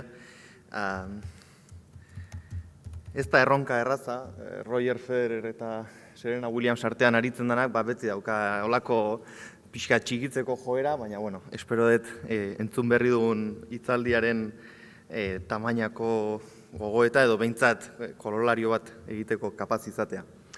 Mila esker esan dudan bezala, gerturatzen zareten guztioi, eta Eusko Ikaskuntzari, bereziki Mario eta Beatrizeri, bai gonbidatu izanagatik eta baita ere ekimen hau martxan jarri izanagatik. Eta zentzu horretan ere, nik hemen nire izenean hitz egingo duen arren, eta nire akatsak nireak bakarrik izango diren arren, bertuteren bat baldin badaukat, baita ere Globernanzeren talde kide izateak, seguraski hortik etorriko dira, eta zentzu horretan, beraz, Daniel Inerariti, Juanjo Álvarez eta Cristina Astier prozesu honetan ere parte hartu izan dutenen, izenak aipatu nahi nituen. Eta ez nuke jarraitu nahi ere ez, Katalunian espetxean, erbestean, edo oroar jazarpen bidegabea jasaten ari diren politikari, naiz eragile zibilei babesa agertu gabe. Ez besterik gabe haietako asko edo hainbat lankide ezagun edo lagun ditudalako, are gutxiago independentziaren gaiaren inguruan eduki dezakedan iritziagatik, ziur hontaz gaur hitz egiteko aukera edukiko dugula, hiritar gisa niregan hartzen dudan bete beharragatik baizik. Izan ere, gaur demokrazia, zaberriaz arituko garenez, iruditzen zait, ezinbestean eurak gogoratzea merezi duela. Hau esan da, zein da nire aurkezpenaren gaiak, Igorrek ondo esan duen gisa, Euskal Herria eredu demokratiko gisa, ez demokratiko gisa, lurralde kosmopolitizatuen gobernantza eraikitzen. Eta gaur egingo duran aurkezpenaren helburua, eta hontan ez diot Beatrizeri kaso gehierik egin, ez da hainbeste Euskal Herriak teoria demokratikoaren proposamenaren ikuspegitik nolabait sakonean aztertzea, horrek doktoretza tesi bat eskatuko luke, eta baten batek asmoa eta gogoa baldin baduka aurrera joan dadila, baizik eta aurkezpen honen helburua aldiz Euskal Herriaren erakundetze prozesua ulertzeko orduan, nire ustez, ohikoak diren ikuspegietatik haratago joatea laguntzen diguten teoriak edo teoria bat proposatzea da helburua. Hala zuzenean sartuko naiz aurkezpenean. Zein da aurkezpenaren testu ingurua? Hemen islatzen saiatu naizen gisa, lehenengo gauza nik eta Globernanzen saiatzen garena da, norbanakoen naiz taldeen nortasun edo izaerak globalizaziopean nola eraldatzen joaten diren ulertzea. Bigarrenik, erronka eta krisialdi transnazionalen igoera eta igoera honek eduki dezakeen inpaktua gure gizarteetan ulertzen saiatzea.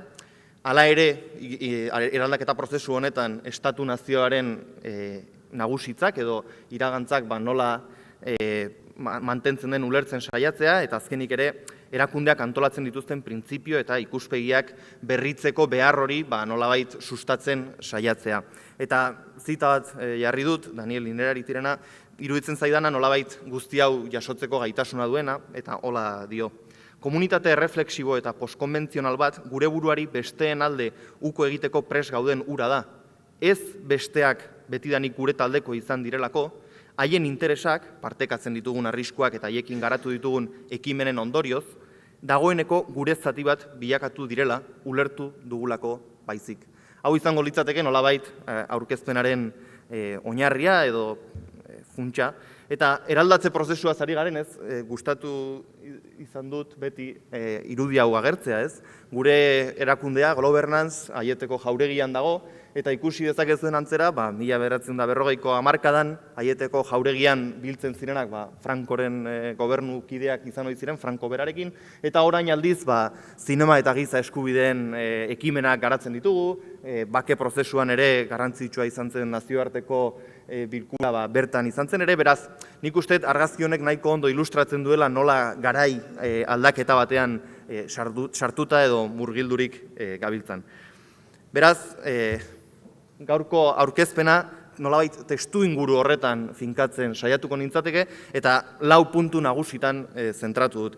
Batetik, Europar Batasuna eraldaketa kosmopolitaren erronkaren aurrean, hau da, zeintzuk dira kosmopolitizazioak Europar Batasunean sortzen dituen behar berriak eta errealidade berriak batez ere. Ondoren, eredu demokratikoa, ez demokratikoa, demokratikoa, lurralde kosmopolitizatuen erakundetze eredu gisa, hau da, nola nola sortu ditzazkegu erakundeak egungo errealitate kosmopolitizatuei erantzunak emateko gaitasuna edukiko dutenak. Hirugarren puntua, testuinguru teoriko eta deskriptibo horretan Euskal Herria non kokatuko genuke, hau da Euskal Herria Europa demokratiko batean, hori izango litzateke nolabait doktoretza tesi bat eskatuko lukeen lana, baina behintzat horretarako ardatz batzuk finkatzen saiatuko naiz. Eta azkenik ondorioetan garapenerako 3 printzipio, nire ustez bide hau jorratu ahal izateko baliotsuak izan ahalko liratekeen, edo behintzat eztabaidatzeko ekarpen baliotsuak izan ahalko litzatekeen 3 printzipio aipatuko ditut. Zuzenean lehenengo puntuan sartzen bagara, mundua eraldaketa prozesu batean egonda azken 2 mendeetan zehar, hori nahiko agerikoa da. Hemen ikusi aldugun antzera, 1800 urteetatik 2000 urteetara, mundua nolabaiteko imperio edo kolonia erakundeetatik geroz eta gehiago nazio estatuez gobernatutako ereduetara mugitzen joan da, egun ia mundu osoa eredu honen arabera nolabait antolatzen delarik. Honek noski hausnarketa naiz analisirako ikuspegi guztiak nahita ez baldintzatzen ditu eta baldintzatu izan ditu azkenengo 200 urteetan egin den gogoeta politiko eta teoriko politikoetan zehar. Bai ikuspegi deskriptibo batetik, azken finean estatu nazioaren ikuspegia eskuartean dauzkagun erronka politikoez aritzeko orduan lehentasunezko prisma da, hau da, erronkak nolabait abordatzeko orduan, estatu nazioaren ikuspegia hor egon izan da une oro, eta beraz elementu deskriptibo gisa pisu asko eduki duen elementua izan da.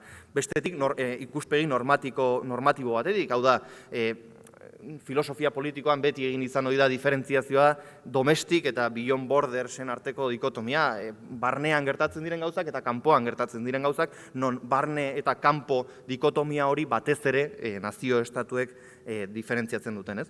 Eta hirugarrena kontzeptuala litzateke, azken finean demokraziaz pentsatzeko orduan, une oro demokrazia estatu nazioetan pentsatu izan bai da. Hala ez da harritzekoa eguneroko nazionalismoek, nazionalismo banalek edo mikronazionalismoek hainbesteko eragina edukitzen jarraitzea gure gizarteak antolatzeko orduan. Baina guzti hau zerbaitek aldatu baldin badu edo zerbaitek nolabait guzti honetan eraldaketa prozesu honetan ekarpen garrantzitsu bat egin baldin badu Europar Batasuna dela esan ahalko genuke. Izan ere, orain artean ezagutzen ez zen erakundetze prozesu bat agertu da. Eta integrazio transnazional horren eredu nabarmenena Europar Batasuna izango litzateke. Erakundetzea ulertzeko orduan, 2 ikuspegi nabarmendu izan dira. Batik bat, erreformak egiteko garaia iritsi dela uste izan den une zehatz horietan, eta nik kasu honetan Mariorekin nahiko bat nator, seguraski urrengo hamarkadatan zehar eraldaketa prozesu hori Europar Batasunan emango dela, beraz nik uste dut talka hau edo 2 ikuspegi hauen arteko talka berriz ere mahaigaineratuko dela. Eta 2 ikuspegi hauek zeintzu dira, alegia ikuspegi intergubernamentala eta ikuspegi federala. Ikuspegi federalaren arabera, Europar Batasuna estatu nazioen gainberak dakarren ondorio naturala izango litzateke. Izan ere, estatu nazioen desagerpenarekin batera, estatu batuen parekoa izango den, estatu federal Europar supranazional bat osatzea izango litzateke helburua. Beti ere, hau simplifikazio bat da, baina ulertzeko nik uste nahiko argi geratzen dela, ez? Bide honek baina, Europar Batasunean agerikoak diren lurraldetasun naiz erakundetzetan finkatuak dauden aniztasunen kudeaketa nola egingo ote den ez du behar bezala argitzen. Eskuartean dauzkagun arazoei egungo egoeran, ez etorkizuneko egoera potentzial batean, baizik eta egungo egoeran, nola aurre egingo diegun argitzen ez duelarik. Hau da, eraginkortasunaren ikuspegitik gabezia gehiegi agertzen ditu. Ikuspegi teoriko eta potentzial gisa interesgarria da, eta etorkizunerako bideak irikitzeko balio dezakeela iruditu arren, egun saiatzea Europa Estatu Federal gisa ulertzen, seguraski Europar Batasunak barnean duen errealitatearen kudeaketarako ez da oso eraginkorra. Eta orduan bigarren ikuspegia agertzen zaigu, eta hori ikuspegi intergubernamentala izango litzateke. Honen arabera, estatu nazioen subiranotasuna balore absoluto edo goren gisa hartzen da, edo izango litzateke, itxuraz, estatu nazioetan segurtasuna, askatasuna, kooperazioa eta solidaritatea era perfektuan ematen direla, nolabait aurreikusiz edo pentsatuz. Hala, Europar Batasuna subiranotasun absoluto hauen arteko harreman funtzional edo administratibo hutsa ulertzeko joera edukitzen du ikuspegi honek. Baina beste bideo honetan, legitimitate krisiak ere agertzen dira. Izan ere, behin estatuak integrazio prozesuan sartzen direnean, ezinbestean subiranotasun absoluto horien ikuskerak bertan bera geratzen dira. Estatu bera, edo maizago estatutik haratago dauden erakunde supranazionalean, zilegitasuna hiritarren aurrean zalantzan jarriz. Defizit demokratikoaren eta kontrolezaren mamuak alegia. Hau da, bi ikuspegi dauzkagu Europar Batasunaren integrazio prozesu honetan, federalista eta intergubernabilista, baina ez batak eta ez besteak oraindik behintzat ez du eduki gaitasunik daukagun errealidade soziopolitiko eraldaketa konstantean dagoen errealidade soziopolitiko horri eta horrek dauzkan erronkei aurre egiteko. Eta beraz, zein da nire ustez arazoa? Gogoeta guzti hauek estatu nazioak sortzen joan ziren errealidade soziopolitikoarekin zerikusi ezer gutxi duten errealidade soziopolitiko batean ematen ari direla. Hau da, nazio estatuek bere biziko garrantzia edukitzen jarraitzen duten arren, hasieran esan dudan gisa, nazio estatu hauek ez dute dagoeneko errealitatea islatzen. Hau da, Europar Batasunean errealidade soziopolitikoa eta aipatu berri dudan honen inguruko eztabaida ez dator bat Europar Batasunean, eta diferentzia ez da haula, Europar Batasunaren edo Europar Batasunean ematen den errealidade soziopolitikoarekin. Eta eraldaketa prozesu honi orokorrean kosmopolitizazio prozesua deritzogu eta 3 ardatz nagusien inguruan finkatzen da edo garatzen da. Lehenengo ardatza, norbanakoen nortasunak, Europan bizigaren gizabanakoen nortasunak, geroz eta errefleksiboagoak direla. Zer esan nahi du horrek? Kanpotik ezarriak datorzigun kategoriak ez dutela nortasun edo izaera definitzen bere baitan. Baizik eta guk haiekin daukagun interakzioan edo harremanean sortzen direla norbanakoen identitate pluralak. Bigarrena, kontenedore nazio ideiaren gainbera edo nazio bat kultura batekin bat datorrelaren ideiaren gainbera. Nazioak sekula horrela izan baziren, argi dago gaur egun dagoeneko Europar Batasunean edo Europar Batasun barnean dauden estatuetan eta nazioetan dagoeneko ez datozela ekuazio honekin bat. Eta 3. elementua kosmopolitizazioari dagokionez, errealitate eta erronka politiko transnazionalei dagokio, eta honek dioena batik bat, eta nik uste aldaketa klimatikoarekin oso agerian geratzen dela, gure gain dauzkagun erronkek ez dutela estatu nazioen mugetara ez direla delimitatzen. Aldaketa klimatikoak ez du estatu nazioen muge ulertzen, eta beraz, estatu nazioek aldaketa klimatikoa bezalako erronkei, terrorismo globala, ziberseguridadea, halako erronkei aurre egiteko, ez dira lehen bezala euren barnean gertatzen ziren edo euren lurraldeen barnean gertatzen ziren erronketazari, baizik eta euren lurraldeen mugetatik haratago doazen erronketaz. Eta beraz, honek guztia hankaz gora jartzen du nolabait erraz esatearren. Eta beraz, zertan gaude edo non gaude interdependentzien Europa deritzogun honetan, non hiritarrek, erregioek, geroz eta garrantzi gehiago duten, baita ere aktore pribatuek, Ulrich Beck soziologoak subpolitika deitzen zion hori, subpolitika eta politikaren artean orekak geroz eta zailagoak dira, eta beraz, ikuspegi deskriptibo batetik seguraski Europar Batasuna piramide bat bestela gisa ikusten jarraitzen dugunarren, seguraski bigarren irudi horren tankera edo antzera gehiago edukiko luke, sareak eta gizarte harreman heterogeneoek geroz eta garrantzi handiagoa dutelarik. Beraz, hau izango litzateke diagnosia, ingurune kosmopolitizatu batean gaude, non estatu nazioek dagoeneko ez duten behar ditugun, daukagun errealidaderi ez dioten erantzuten, eta aurrean dauzkagun erronkei irtenbidea emateko ere balio ez duten. Beraz, zein da proposatzen dudan, edo hainbat teoriko politikoek proposatzen dugun, hobe esan da, alternatiba, eredu demokratikoarena hain zuzen ere. Ez naiz sakonean sartuko, filosofo politikoek horretarako joera edukitzen dugun arren, baina oso gainetik esatearren eta demokraziaren teoriaren ama den hitzak erabiliko ditut, berak baino hobeto seguraski esateko gai izango ez nintzatekeelako, demokrazia Europarra elkarrekin, baina ez aho batez, gobernatzen duten herrien batasun bat da. Herriak nazio naiz hiritarren ikuspegitik ulerturik. Ikuspegi demokratikoak beraz, egungo bi aukerez baliatu eta hauek gainditu nahian hirugarren bide bat proposatuko luke. Izan ere, egungo aukerek demokraziak demos bakarrean oinarritu behar direla aurre ikusten dute. Demos hau nazionala naiz Europarra izan behar dela defendatuz. Europar batasuna baina, eratzen ari den demokrazia gisa, ez da estatu demokratikoen batasun bat, intergubernamentalistek defendatu gisa, ez eta estatu demokratiko izan nahi duen batasun bat, federalistek agertu ohi duten gisa. Europar batasuna bezalako demokrazia baten tankerako egitura batek, eraldaketa prozesu ireki bat izaten jarraitu beharko luke. Hain zuzen ere, herri bananduen elkarrenganako irekiera erradikala bilatzeak dakartzan tentsioak behin eta berriz moldatzen saiatzen ari den prozesu bat delako.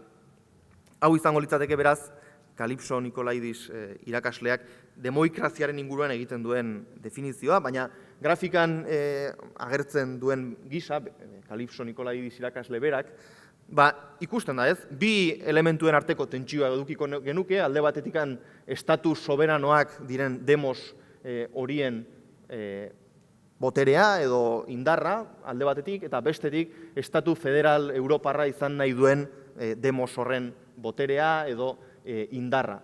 Beraz, bi dimentsio hauen artean sortuko litzateke logika mimetikoa gainditu, hau da, estatu-nazioak edo estatu-nazio Europarra logika horretatik irten eta logika transformatibo batean sartuz, nolabaiteko batasun transnazionalaz hitz egiten duen demokrazia hau, non ez den ukatzen bi botere hauek duten indarrak mantenduko direla. Hau da, estatuek eduki ditzaketen esate baterako interes egoistak mantenduko dira batetik, eta bestalde elkartzera bultzatzen gaituzten errealidadeak existitzen jarraituko ez dutenik. Bi errealidadeak onartzen ditu, baina esan beharrean errealidade hauei erantzuna emateko batari edo besteari uko egin behar zaiola, demokraziak esaten duena ez, hemen lortu behar duguna da, oreka bat bi elementu hauen edo bi tentsio hauen artean.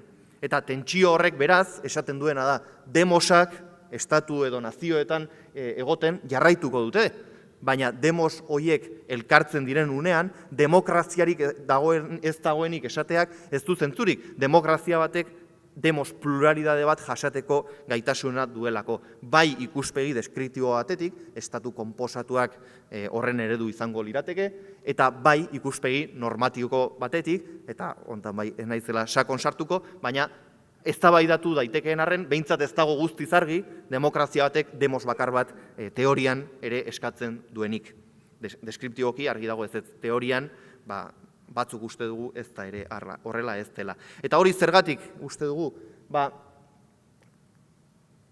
nazioak demos gisa ulertzen ditugun unean, eta ez hainbeste estatu nazioak, beste ibilbide bat agertzen zaigulako. Ze azken finean nazio eta zari garenean ez gara ari beste zertaz, baina faktu sozialak, hecho sozial, gaztelaniaz, social facts, ingelesez, nola egituratzen diren faktu politiko bilakatu arte. Eta horretan, teoria demokratikoak, hau da, demos aniztasun hau aldarrikatzen duen ikuspegi honek, esaten duena da, dioena da, hiru baldintza bete behar direla faktu sozialak faktu politiko bihurtzeko. Batetik nazio estatusa edukitzea, eta hor, adibidez, Eskoziaren kasua nahiko argia da, non estatus hori nahiko onartua eta barneratua egon den, baina hala ere ez duen eskumen edo garapen instituzionalik. Eta horregatik bigarren baldintza hau, lege edo arau propioak edukitzea, hau da, faktu sozial hori, nazio estatusa duen edo eduki nahi duen faktu sozial horrek, lege eta erakunde batzuk eta arau batzuk edukitzea guzti hori, faktu sozial hori ordenatu ahal izateko. Eta hirugarrena nahitasuna, hau da, hemen ez gara ari antropologo, soziologo eta abarrek faktu sozialak identifikatu eta horiei agintzea zuek faktu politiko bihurtu behar zarete, ez, noski, faktu sozialak faktu politiko bihurtzeko bertan biziren hiritarren nahia edo gura funtsezko elementua izango litzateke. Beraz, hiru baldintza hauek elkarrengan duten eraginak intersubjetibitate bat sortzen du hiritarren artean, hau da, gizabanakoak beste gizabanakoekin lotu eta mundu eragile izatera daramatzan ezaugarriak. Hala, autodeterminazioa printzipio politiko gisa, ondoren legean nola islatzen den beste eztabaida bat delarik, eta seguraski ondoren Jauma Lopezen hitzaldian hori jorratuko dugu, aldarrikapen intersubjetibo honetan datza, hau da, autodeterminazioa aldarrikapen intersubjetibo hau izango litzateke, eta demokrazia batean funtsezkoa den aldarrikapen bat hain zuzen ere. Bukatzeko demokraziaren azalpenarekin, beraz, hiru elementu edo hiru ezaugarri azpimarratuko nituzke, batetik, elkarrekin eta ez unitate gisa, gobernatzearen helburua edo asmoa, zerek hierarkietatik aldentzen gaituen.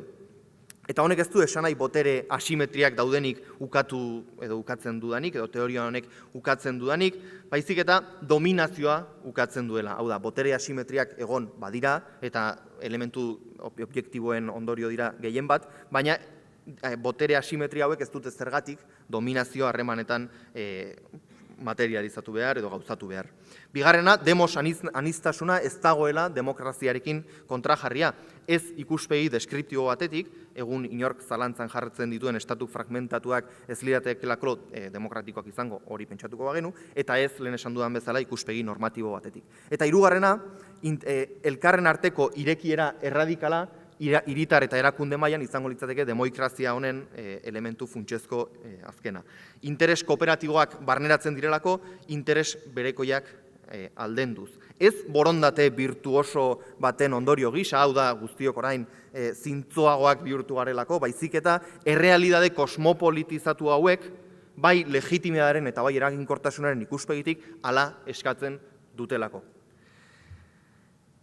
Eta non kokatuko genuke testu inguru guzti honetan Euskal Herria, nire buruari askotan galdetzen diot, Euskaldun naizela pentsatzen dudanean, honek zer demontre esanaiko duen, zertan datza, zer implikazioa dauzka, azaltzeko gaiote naiz, justifikatzeko gaiote naiz, eta horri biraka hasten naizenean, burura etortzen zaizkit, agian Euskaldun izatea izango da gatazka historiko batzuen ondorio antzekoren bat. Bestetik, burura etortzen zaidana izan hori da, agian Euskaldun izatea kultura eta folklorearekin harremana duen kontu bat izango da, eta hor, agertzen zaizkigu zein kultura, zein folklore eta nahasmen guzti horiek. Edo agian bizipen kontu bat izango da, eta hontan ere folklorea, kultura, gizartzeratzeko dauzkagun era desberdinek eragina dute. Edo agian oso donostiarra den zerbeza bat hartzen surf txapelketa bat ikusten aritzea izango litzateke Euskaldun izateko hirugarrenera, beste bat datorki dana burura diaspora agertzen da, eta orduan ja nahasmesa oraindik handiagoa izan ohi da. Eta orduan esan ohi dion nere buruari utzi dezagun ikuspegi individuala eta goazen ikuspegi kolektibora. Eta ikuspegi kolektibora noanean, pentsatzen dut, agian lurraldetasuna izango da, baina lurraldetasuna zari garenean, nire buruari galdetzen diot, zer ote da lurraldetasuna, kontu geografiko bat ote da, kontu politiko bat, kontu linguistiko bat, kontu soziologiko bat, eta hor ere berriz galdu egiten naiz. Eta orduan nire buruari galdetzen diot, agian erakundeak izango dira, edo esfera publikoan eragina duten aktoreak izango dira, baina horrek ere orokorrean ez ohi dit gehiegi argitzen. Erakundeak izango dira orduan, zein erakunde, foru aldundiak, Euskal Legebiltzarra, udaletxeak, azkenean iristen naizen ondorioa normalean izan ohi da ez guzti horiek direla, faktore esplikatiboak, ez justifikatiboak, errealidade nazional edo lehen esan dudan faktu sozial nazional hori existitzen dela onartzeko. Eta beraz, zein da ikuspegi demokratiko batetik hau ulertzeko orduan sartu ditzakegun elementuak. Batetik, euskal nortasun edo nortasunak eraldaketa prozesu konstante batean daudela. Eta hori erakundeek nolabait islatu edo islatzeko gaitasuna eduki behar dutela. Era berean, euskal nortasun banakoaren nortasun hori eraldatzen ari den neurri berean, euskal hiritarren talde gisa aniztasuna ere geroz eta zabalagoa da. Eta guzti hori, nolabaiteko oreka batean dago, lurraldetze prozesuaren etengabeko garapenarekin. Beraz, lurraldea nahiko delimitatua badago ere, lurralde horretan regitzen duten erakundeak, geroz eta eraldaketa prozesu sakonago batean daude. Eta ja, bukaeraruntz gerturatzen, nola izango litzateke, beraz, hori izango litzateke euskal errealitate kosmopolizatu baten, nolabaiteko gutxieneko edo funtsezko elementuak. Baina, zein da beraz, demokrazia gisa errealitate kosmopolizatu hori ulertzeko orduan barneratu beharko genituzkeen ikuspegiak. Batetik, seguraski faktu sozial eta faktu politikoaren erdibidean dagoen errealitate batean gaudela. Bi prozesuek elkar elikatzen dutelarik. Euskal Herria lurralde gisa ez dago erakunde bakar baten menpe, baina aldi berean faktu soziala eta faktu politikoa elkar elikatzen ari dira une oro. Bigarrena, erakundetze hori federal eta konfederalaren erdibidean dagoela.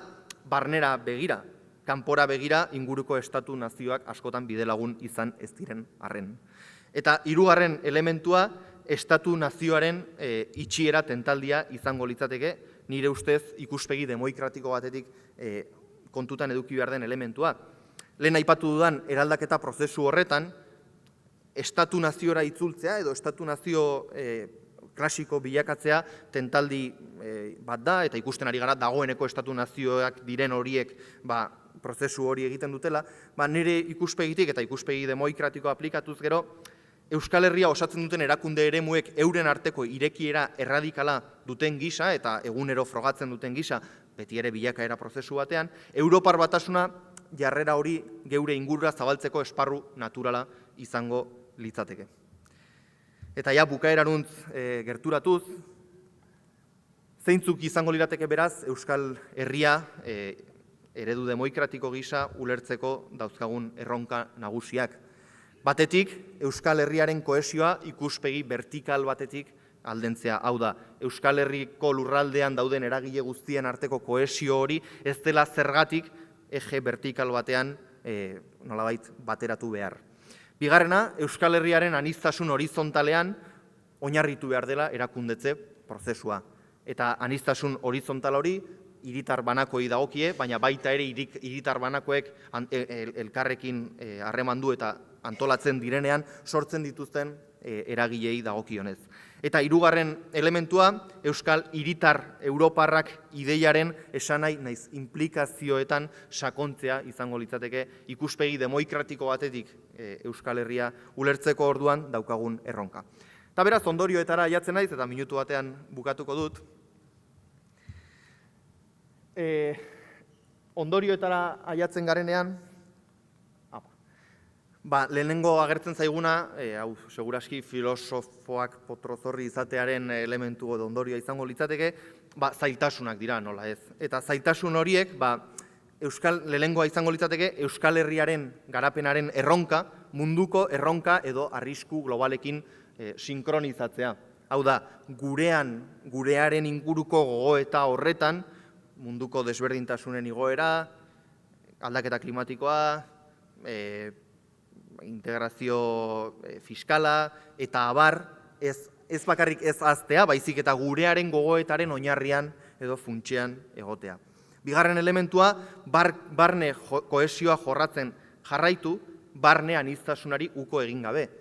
Askotan pentsatu hori da, batez ere tradizio modernidadean sortu ziren tradizioetan oso sustraitua dagoen ikuspegi bat delako, nolabaiteko gizarte kohesionatuak homogeneidaderuntz joateko joera dutela. Nik uste Euskal Herria horren eredu kontrajarria izango litzatekela, eta beraz erronka nagusi gisa hori edukiko genukela. Nola kohesionatu lurralde batean dagoen gizarte edo faktu sozial bat, barnean aniztasunari uko egin gabe. Eta hirugarrena, Europar Batasuna jomuga gisa edukitzea, beti ere munduari aterik itxi gabe. Askotan Europar Batasuna behin da berriz aipatzen dugun hauetan, ahaztu egiten zaigu Europar Batasunetik ere badauzkagula harremanak eta horiek ere lantzeko beharra dugula.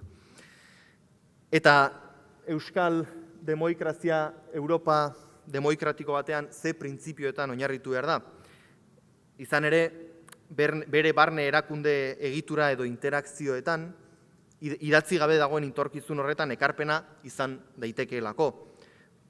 Baina ez hainbeste guk dagoeneko badauzkagulako gure bertuteak eta bertute horiek munduak guregan ikasi behar dituelako, baizik eta munduarekin harreman estuan gaudelako, eta harreman estu horretan printzipio amankomunak eduki ditzakegulako irekiera erradikal demokratiko hori garatzeko. Eta 3 printzipio nagusi izango lirateke, batetik, lehen aipatu dudan, barne aniztasunaren aldarrikapen erradikala. Hau da, errealidade kosmopolitizatuaren onartzea eta errealidade kosmopolitizatu hori erakundetze prozesuaren oinarrian jartzea. Bigarrena, autodeterminazio transnazionala. Autodeterminazio transnazionalak ondo azaltzeko denbora gehiago beharko luke, baina oso labur esan nahi duena da, zuk zure buruarengan eragina duten gaietan erabakiak hartzeko gaitasuna eta eskubidea daukazun era berean, erabaki horiek hartzen dituzun orduan, zuk hartzen dituzun erabakiek besteengan duten eragina aintzakotzat eduki behar duzula. Hau da, ni ez nago guztiz autodeterminatua, besteengan nik hartzen ditudan erabakiek dituzten ondorioak barneratu, aztertu eta kontutan edukitzen ez ditudan neurrian. Eta 3. elementua, solidaridade kosmopolita izango litzateke, eta honek dioena da, ikuspegi moral batetik, mugak ez dute baliorik. Pertsona batek beste arraza bat, sexualidade bat, sinismen bat duelako guk beregan ditugun betebehar moralak aldatzen ez diren neurri berean, beste pertsona batek gure mugetatik haratago hiritar delako, ez du esan nahi guk beregan ditugun betebehar moralak aldatzen direnik. Eta beraz, solidaridade kosmopolitak, eta badakit hau praktikan jartzea ez dela erreza, baina Europar Batasuna jomuga gisa edukita behintzat, badugu esparru instituzional bat, non hau landu eta sakontzeko bideak dauzkagun. Besterik gabe, hau izango litzateke nire aurkezpena, mila esker bain berriz.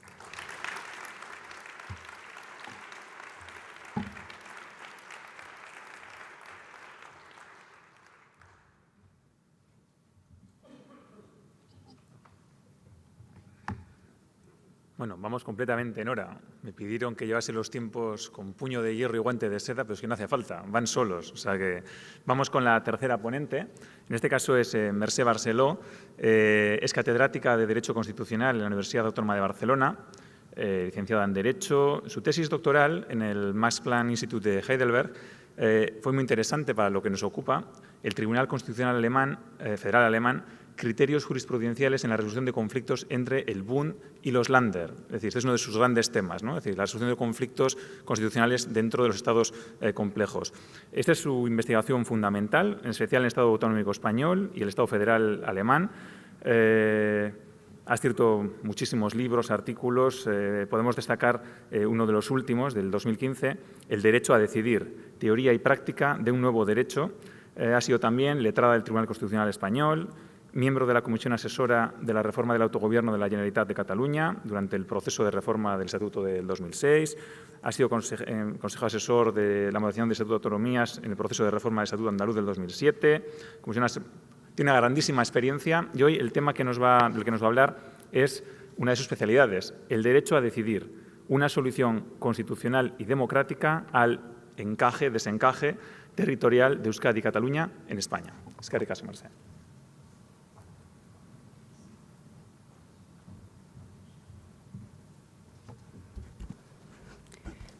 Egunon, muchas gracias por la invitación a la organización y os deseo muchísimo éxito en este vuestro proyecto, que es el proyecto de todos, de la manera que lo estáis enfocando.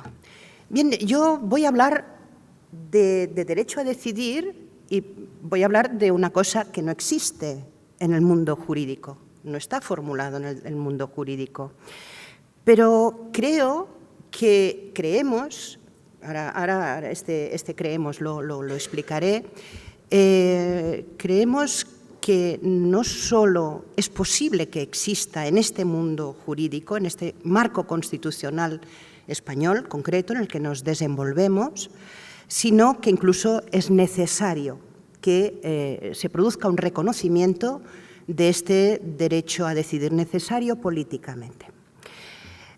Explico nosotros. Nosotros éramos un grupo de profesores universitarios que ante una determinada realidad de la ciudadanía catalana veíamos que se estaba reclamando un derecho a decidir en estos términos, pero cada uno, cuando reclamaba este derecho a decidir, lo hacía de forma distinta. Algunos creían que era un derecho a la autodeterminación reconocido por el derecho internacional. Otros no le daban, no lo entendían en esos términos y decidimos, 5 profesores universitarios, sentarnos y resolver, porque nosotros tampoco sabíamos qué era y queríamos ver si era posible que la ciudadanía que reclamaba ese derecho a decidir lo pudiera ejercer dentro de un marco constitucional concreto.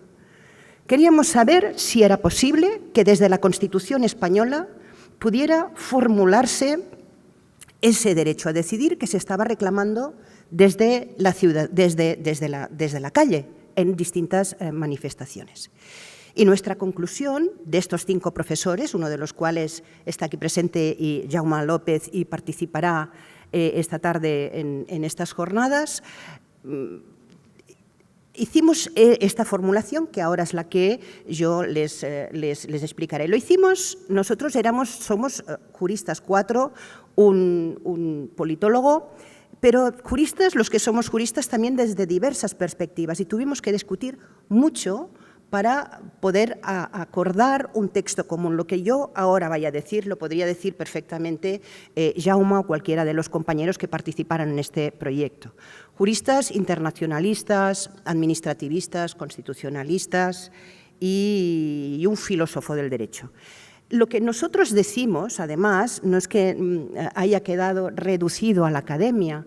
Poco a poco hemos visto, y cuando viajamos, que es posible hablar un lenguaje común con otros profesores de Canadá, de Francia, de Italia, del Reino Unido. Estamos ya hablando bajo esta denominación que en un principio inicialmente nace en la calle, nace en el País Vasco precisamente, nace en la calle, que se grita en las manifestaciones.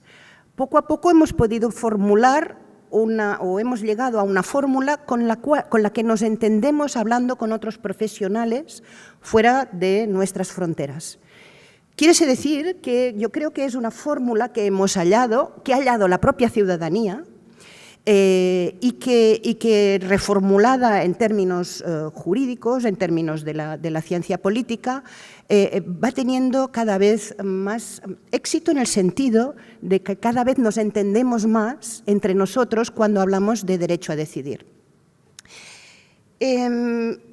Nosotros nuestro punto de partida era encuadrar, podríamos haberlo hecho de muchas maneras.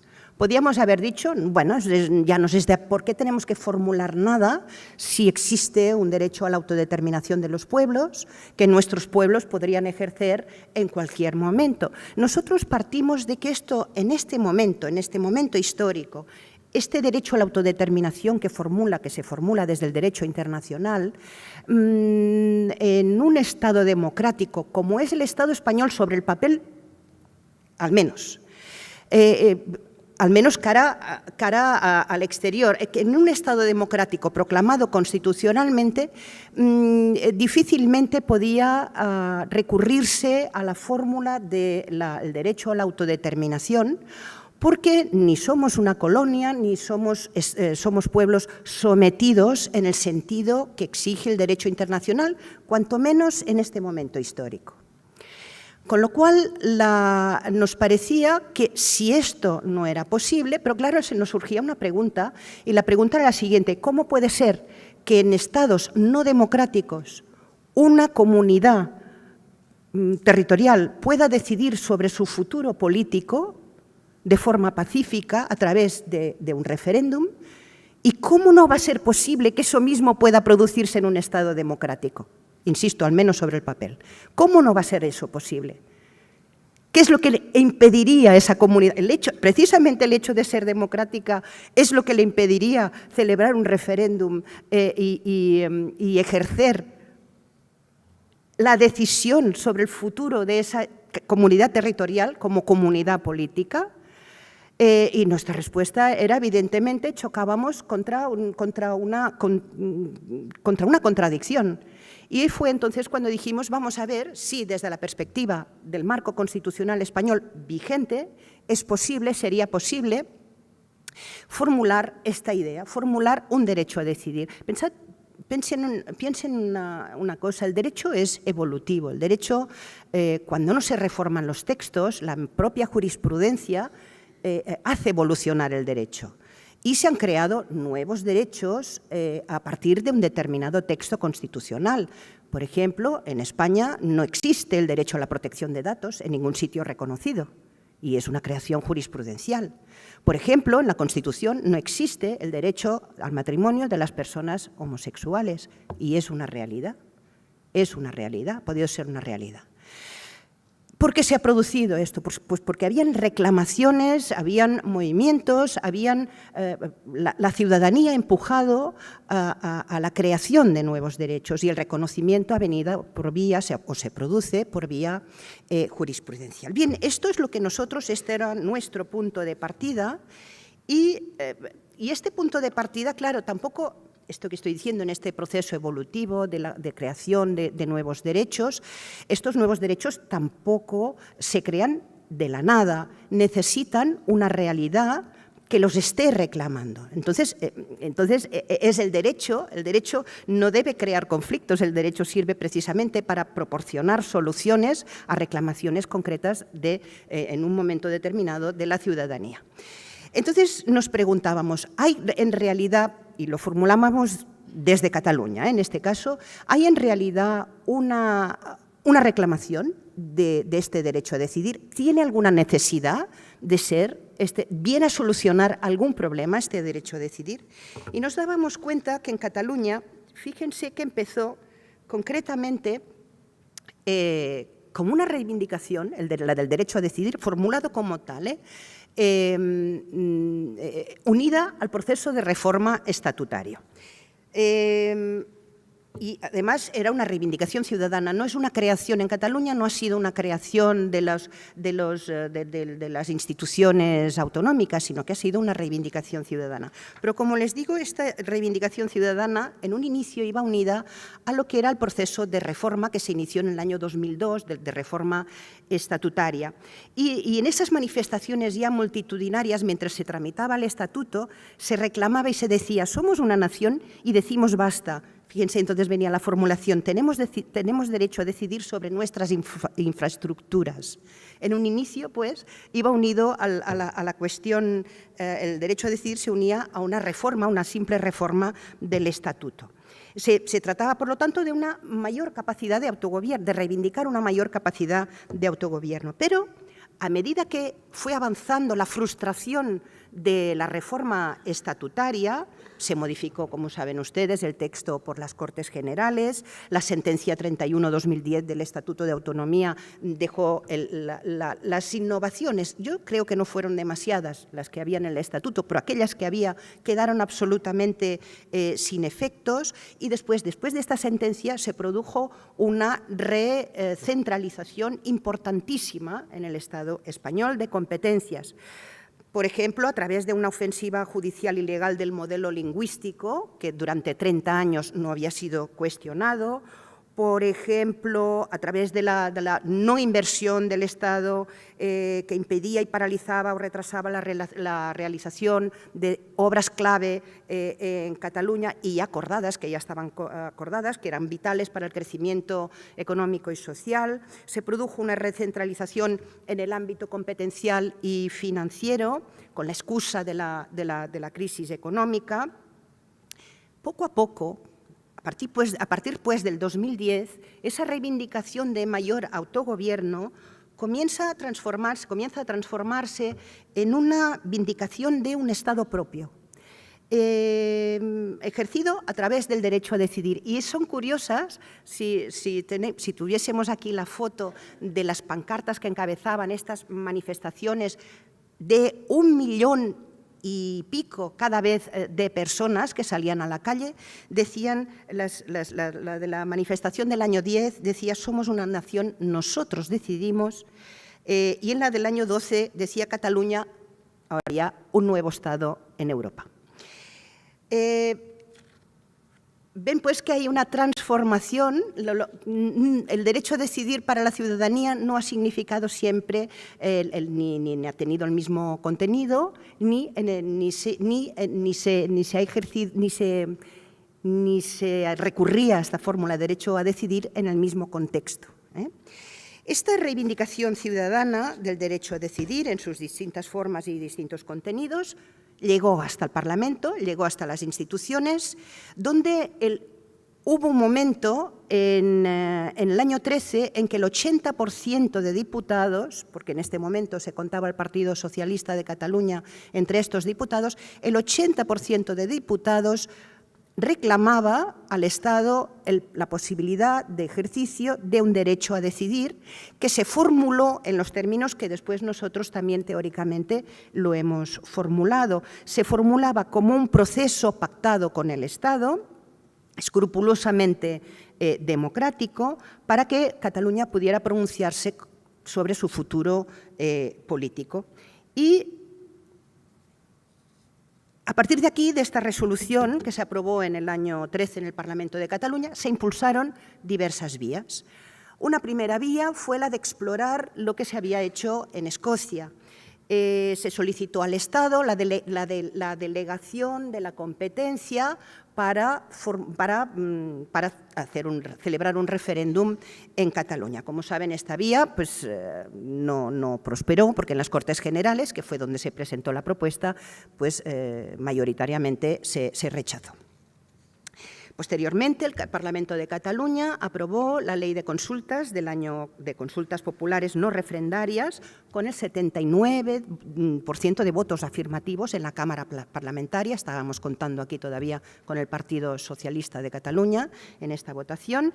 Y desde esta ley, el presidente de la Generalitat convocó una consulta no refrendaria. Como saben ustedes, tanto ley como consultas fueron suspendidas y después anuladas por el Tribunal Constitucional, pero el día 14 de octubre de este año, del año 14, el presidente de la Generalitat convocó la celebración de un proceso participativo para el 9 de octubre. Proceso participativo que estaba suspendido, pero que llevó a votar a 2.300.000 personas con un 80% de votos favorables, un poquito más de un 80% de votos favorables a la independencia.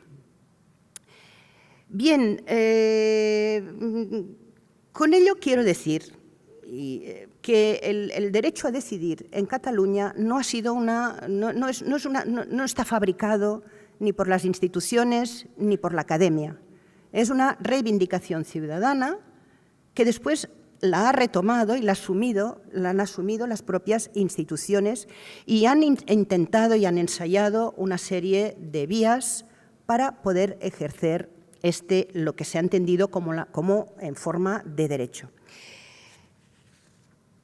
Por otra parte, tampoco se formula el derecho a decidir, ahora entraré enseguida en lo que entendemos nosotros por derecho a decidir, pero tampoco se formula este derecho en el vacío del derecho comparado. Como ustedes saben, no bajo esta fórmula, pero sí en sus contenidos, el derecho a decidir ha sido ejercido en dos países, tal como nosotros lo entendemos, en Canadá y por parte del Quebec y en el Reino Unido por parte de Escocia.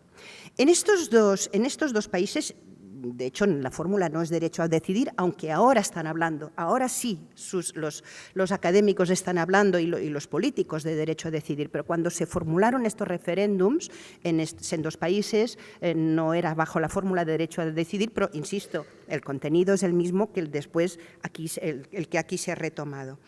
Del Canadá se decía, vamos a ver, y la formulación la hizo después de haberse celebrado los referéndums, la propia Corte Suprema del Canadá tiene un renvoi, un dictamen, una resolución en la que dice, vamos a ver, de hecho no hay un derecho a la secesión. En un Estado democrático el derecho a la secesión no existe, pero es un Estado democrático. Por lo tanto, el derecho a la unidad tampoco existe.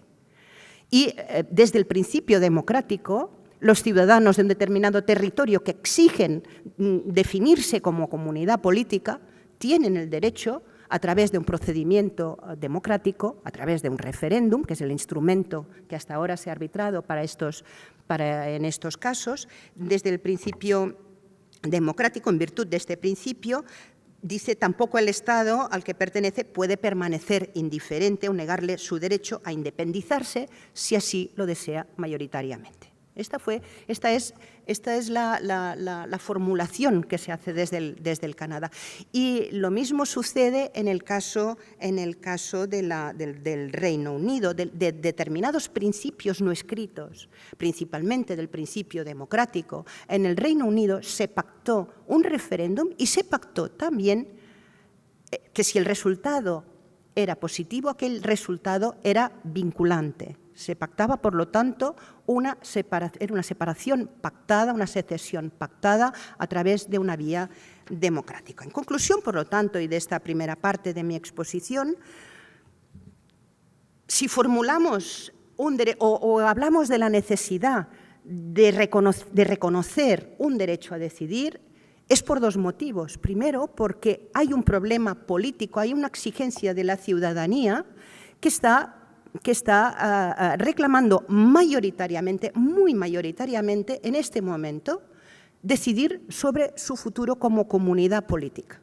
Y esto en Cataluña es absolutamente mayoritario. No solo las personas que votarían sí a la independencia, sino también aquellas personas que votarían no, y eso es muy importante.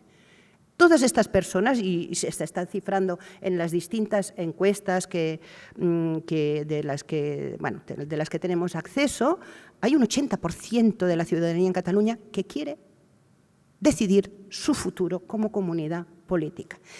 Bien, existe pues una realidad y existe una práctica. No es hablar de derecho a decidir, en los términos en que ya ven que voy hablando, no es una invención, ha existido, se ha producido en otros países, en otros contextos jurídicos y arranca precisamente de la construcción del derecho a decidir, una construcción teórica, arrancaría de una formulación sustantiva del principio constitucional democrático,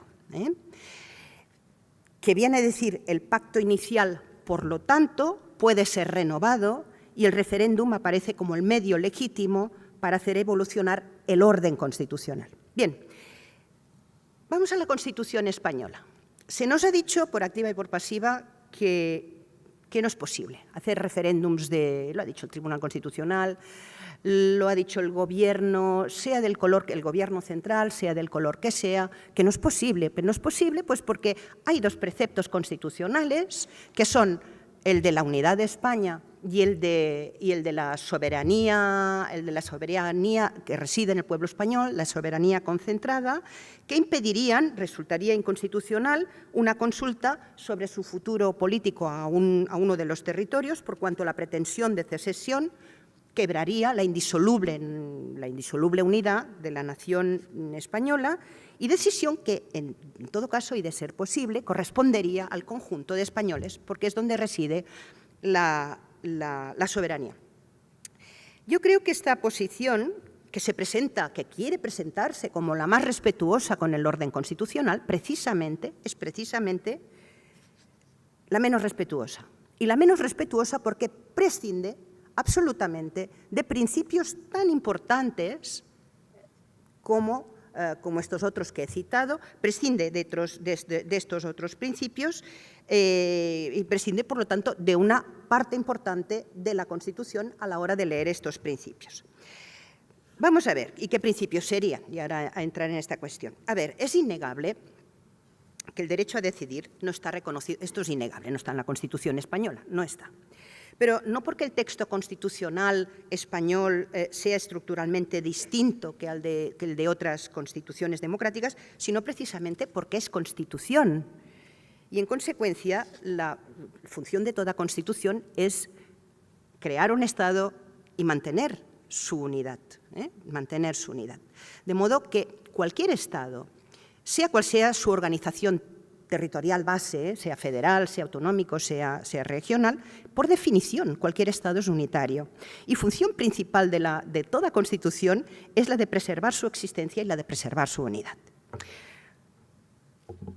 Por ello, el hecho de que el artículo 2 de la Constitución proclame la indisoluble unidad no convierte al Estado español en un Estado más unitario que otros Estados en los que, fundamentándose precisamente en el principio democrático, han cuestionado esa unidad, como el Reino Unido y como el Canadá. El principio democrático es uno de los principios con los que abre la Constitución. Es un principio estructural, es decir, del sistema y del ordenamiento jurídico, es decir, un principio que actúa como principio ordenador, como principio de interpretación del resto de normas constitucionales y del resto de normas del ordenamiento. Por tanto, la orientación que imprima al resto de normas del ordenamiento dependerá del contenido y del alcance que le demos al término democracia. En este sentido, sabemos que las constituciones occidentales actuales, las democráticas, no incluyen una idea solo, una idea procedimental de democracia, según la cual es legítimo que prevalezca la voluntad de la mayoría sobre la de la minoría si ésta se ha tomado por caminos o procedimientos establecidos. Junto a esta definición de democracia, que no se pierde, tampoco es difícil mantener que el principio democrático actúa como un principio estructural, sustantivo de no dominación, que preserva la capacidad individual de elección y la capacidad colectiva, de modo que sea posible gozar de esa libertad en tanto en la esfera privada como en la pública, lo que permite imponer límites. Esta noción sustantiva de democracia permite imponer límites a la capacidad de decisión de las mayorías sobre las minorías disidentes. Democracia significa entonces respeto por las minorías y por sus derechos constitucionales cuya existencia y cuyo ejercicio en un Estado democrático no pueden depender de las mayorías, sino que precisamente constituyen la forma de protección permanente de esas minorías. Es por ello por lo que el Tribunal Constitucional español ha afirmado en numerosísimas sentencias que la democracia consagrada por la Constitución española en el artículo 1 no es una democracia militante. ¿Qué quiere decir eso? Quiere decir que el hecho de que el propio texto constitucional no contenga límites a su reforma y al mismo tiempo reconozca un conjunto de libertades de refuerzo de la libertad ideológica y de expresión, obliga a excluir a la democracia española de entre aquellas que no toleran opciones contrarias a los valores o principios consagrados constitucionalmente. Por el contrario, la democracia española, de acuerdo con su configuración constitucional, y no lo digo yo, lo dice el Tribunal Constitucional, no inconstitucionaliza la defensa de fines ni condena ideologías que sean contrarias a la Constitución. No es una democracia que genere un metaderecho fundamental del Estado, de autodefensa del Estado, y que actúe como parámetro de referencia para la validez e interpretación de los derechos individuales y colectivos de la ciudadanía. Antes bien, la democracia española es una democracia, al menos sobre el papel. Estoy hablando del papel y estoy hablando de lo que ha dicho el Tribunal Constitucional. La democracia española es una democracia plural, pluralista, no tutelada y, por lo tanto, no excluye de la legalidad a sujetos o grupos que tengan una idea del derecho o de la organización social distinta o incluso contradictoria contra la propia Constitución. En consecuencia, yo creo, y a nuestro juicio, que no puede mantenerse una propuesta, no puede mantenerse que una propuesta, por ejemplo, de secesión por parte de la ciudadanía sea una propuesta inconstitucional, puesto que el reconocimiento de la indisoluble unidad de la nación española ni impone una unidad perpetua ni imposibilita, en consecuencia, el desmembramiento territorial siempre que el proyecto político secesionista no se defienda, como ha insistido el Tribunal Constitucional, a través de una actividad que vulnere el propio principio democrático. Por lo tanto, y esta sería la conclusión, creemos, a nuestro juicio, y ya cada vez somos más, que puede sostenerse la presencia en el orden constitucional español de un derecho que en sus trazos más difusos otorgaría a sus titulares la capacidad de discrepar abiertamente del orden constitucional establecido, también, efectivamente, de la unidad territorial, y proponer alternativas a esa unidad expresadas a través de un procedimiento democrático que, como tal, debe garantizar, en primer lugar, los derechos de las minorías, en segundo lugar, la participación del titular de la soberanía, que es el pueblo español, bajo alguna de las fórmulas que conocemos en democracia, y, en tercer lugar, debe respetar el equilibrio entre estos dos elementos, de modo que no pueda imponerse unilateralmente el proyecto político propuesto, la secesión si fuese el caso, pero que tampoco devenga irrealizable ad eternum, por estar sostenido por una mayoría que se diluye en el conjunto del titular de la soberanía. Voy acabando. El Tribunal Constitucional, esto que acabo de contar, lo ha sostenido el propio Tribunal Constitucional. En la sentencia 4214 dijo que declaró algunas inconstitucionales, pero hizo referencia al derecho a decidir de los ciudadanos de Cataluña en este caso y reconocía un derecho a decidir en dos momentos. Reconocía un derecho a decidir en un primer momento de formulación de la propuesta política, de la nueva propuesta política, a través de un referéndum, reconocía que eso era posible, pero declaraba asimismo que las referencias al derecho a decidir de los ciudadanos de Cataluña eran inconstitucionales si se entendían que esto se ejercía de forma unilateral. Esto lo dijo, inmediatamente después dijo otra cosa, absolutamente contraria a esta que acabo de decir, porque meses más tarde, en las sentencias tres sentencias del año 15, el tribunal llega a afirmar que no es posible ningún referéndum de secesión más que, incluso dice, que es una cosa que nadie le estaba pidiendo que dijera, pero la dice, incluso dice, podría el Estado organizar un referéndum de independencia en alguno de los territorios porque no le es posible al Estado hacerlo más que a través del referéndum de aprobación de una reforma constitucional. Dicho en otras palabras, el Tribunal Constitucional exige, él, que no es uno de los poderes democráticos precisamente dentro de los poderes del Estado, elegido democráticamente sí, pero no representa a la ciudadanía en estos términos. El Tribunal Constitucional, una vez más, se irroga la función de poder constituyente y le dice al legislativo qué es lo que puede hacer y qué es lo que no puede hacer, y en este caso le prohíbe taxativamente la organización de un referéndum de autodeterminación, de independencia, y le dice, bueno, pero tienes abierta, si quieres, la vía de la reforma constitucional y ese es el único referéndum que podrás hacer, porque aquí es donde, en el único referéndum que intervendría la ciudadanía española en su conjunto.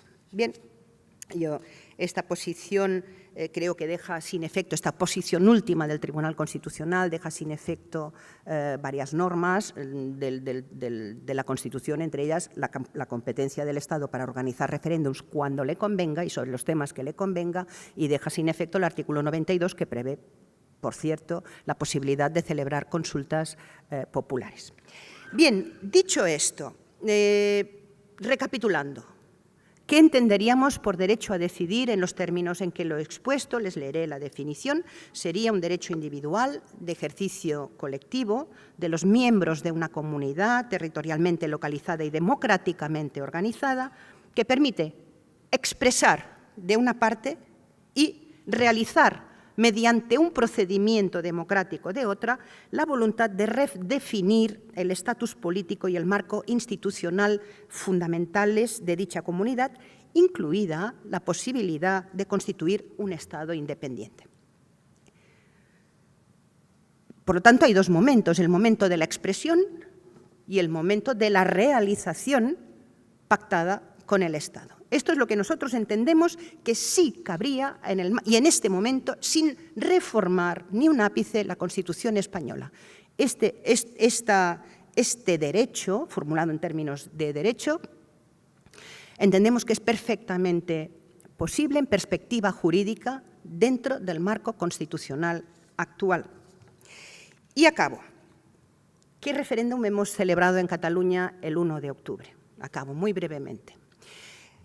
El Parlamento catalán entendió, ante la negativa reiterada de no celebración de un referéndum pactado, entendió que esto le legitimaba para acudir a la vía internacional, a la vía del reconocimiento del derecho a la autodeterminación, y en tales términos entendió que teniendo las fuerzas independentistas una mayoría en ese momento, una mayoría absoluta. Entendió que se podría celebrar este referéndum de forma unilateral, como está previsto por el derecho internacional. De hecho, mayoritariamente está previsto la posibilidad, y así está legitimado, que sean referéndums unilaterales. Permítame en paréntesis, la tramitación de esta ley, hay una persona en prisión con cargos la presidenta del Parlamento de Cataluña y 5 personas más con cargos de 17 años de prisión por haber permitido la votación de esta ley. Cierro el paréntesis. Esta ley se aprueba y con la invocación del derecho internacional y se dice: el pueblo de Cataluña es un sujeto político soberano y como tal ejerce el derecho a decidir libre y democráticamente su condición política. Entonces se celebró el referéndum en estas condiciones, con la ley suspendida y la convocatoria también suspendida por el Tribunal Constitucional. Se celebró el 1 de octubre del año 17 este referéndum. Mi pregunta final es, y acabo, si el derecho a la autodeterminación, yo creo, y intentando fundamentar, que el derecho a decidir es plausible en el marco constitucional actual. La negativa a celebrarlo por parte del Estado, sea quien sea el gobierno que esté ejerciendo en ese momento, quien sea que sea el partido político que esté ejerciendo el gobierno central en ese momento, lo ha negado. Y lo ha negado por lo que les he dicho, pero esta negativa yo creo que no es una negativa jurídica, porque es fácilmente y se entiende muy bien que del principio democrático este referéndum se pueda celebrar. Es una negativa política, por lo tanto, el problema lo tenemos político. Es una negativa absoluta de celebrar ese referéndum con la excusa de que es una negativa jurídica, pero la excusa esta segunda, a mi juicio, no es válida. La pregunta es, por lo tanto, dada la negativa reiterada del Estado a solucionar políticamente este problema, si un territorio, sea el País Vasco, sea Cataluña, está en ese momento entonces legitimado, como el Parlamento de Cataluña entendió que lo estaba, para acudir al derecho internacional. y ejercer el derecho a la autodeterminación, que tiene otro contenido, que tiene otros límites, que tiene otros titulares. Pero si esa negativa reiterada del Estado comporta la apertura del derecho a la autodeterminación para pueblos, para territorios que han intentado ejercer democráticamente ese derecho, el de decidir, y no ha sido posible por la negativa reiterada del Estado. Lo dejo ahí, nada más. Muchas gracias.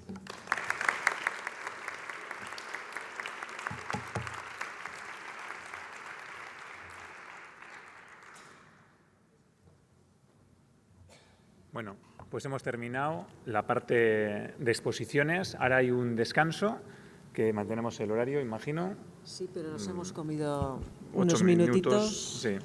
¿Hasta cuándo? Tú eres la jefa. Y cuarto con prórroga hasta ahí 20. Vale, pues hasta 20 y nos vemos enseguida. Hasta ahora. Recordad una cosa, gracias a los 4, pero todavía tenéis que seguir trabajando y luego nos tocará trabajar a todos y todas. No os preocupéis, Amaia, Miren, Ander, Alex, Mikel, Nerea, Arrate eta Ekain hurbilduko dira zuengana eta gidatuko zaituzte geroko lanketan. Orain kafetxoa.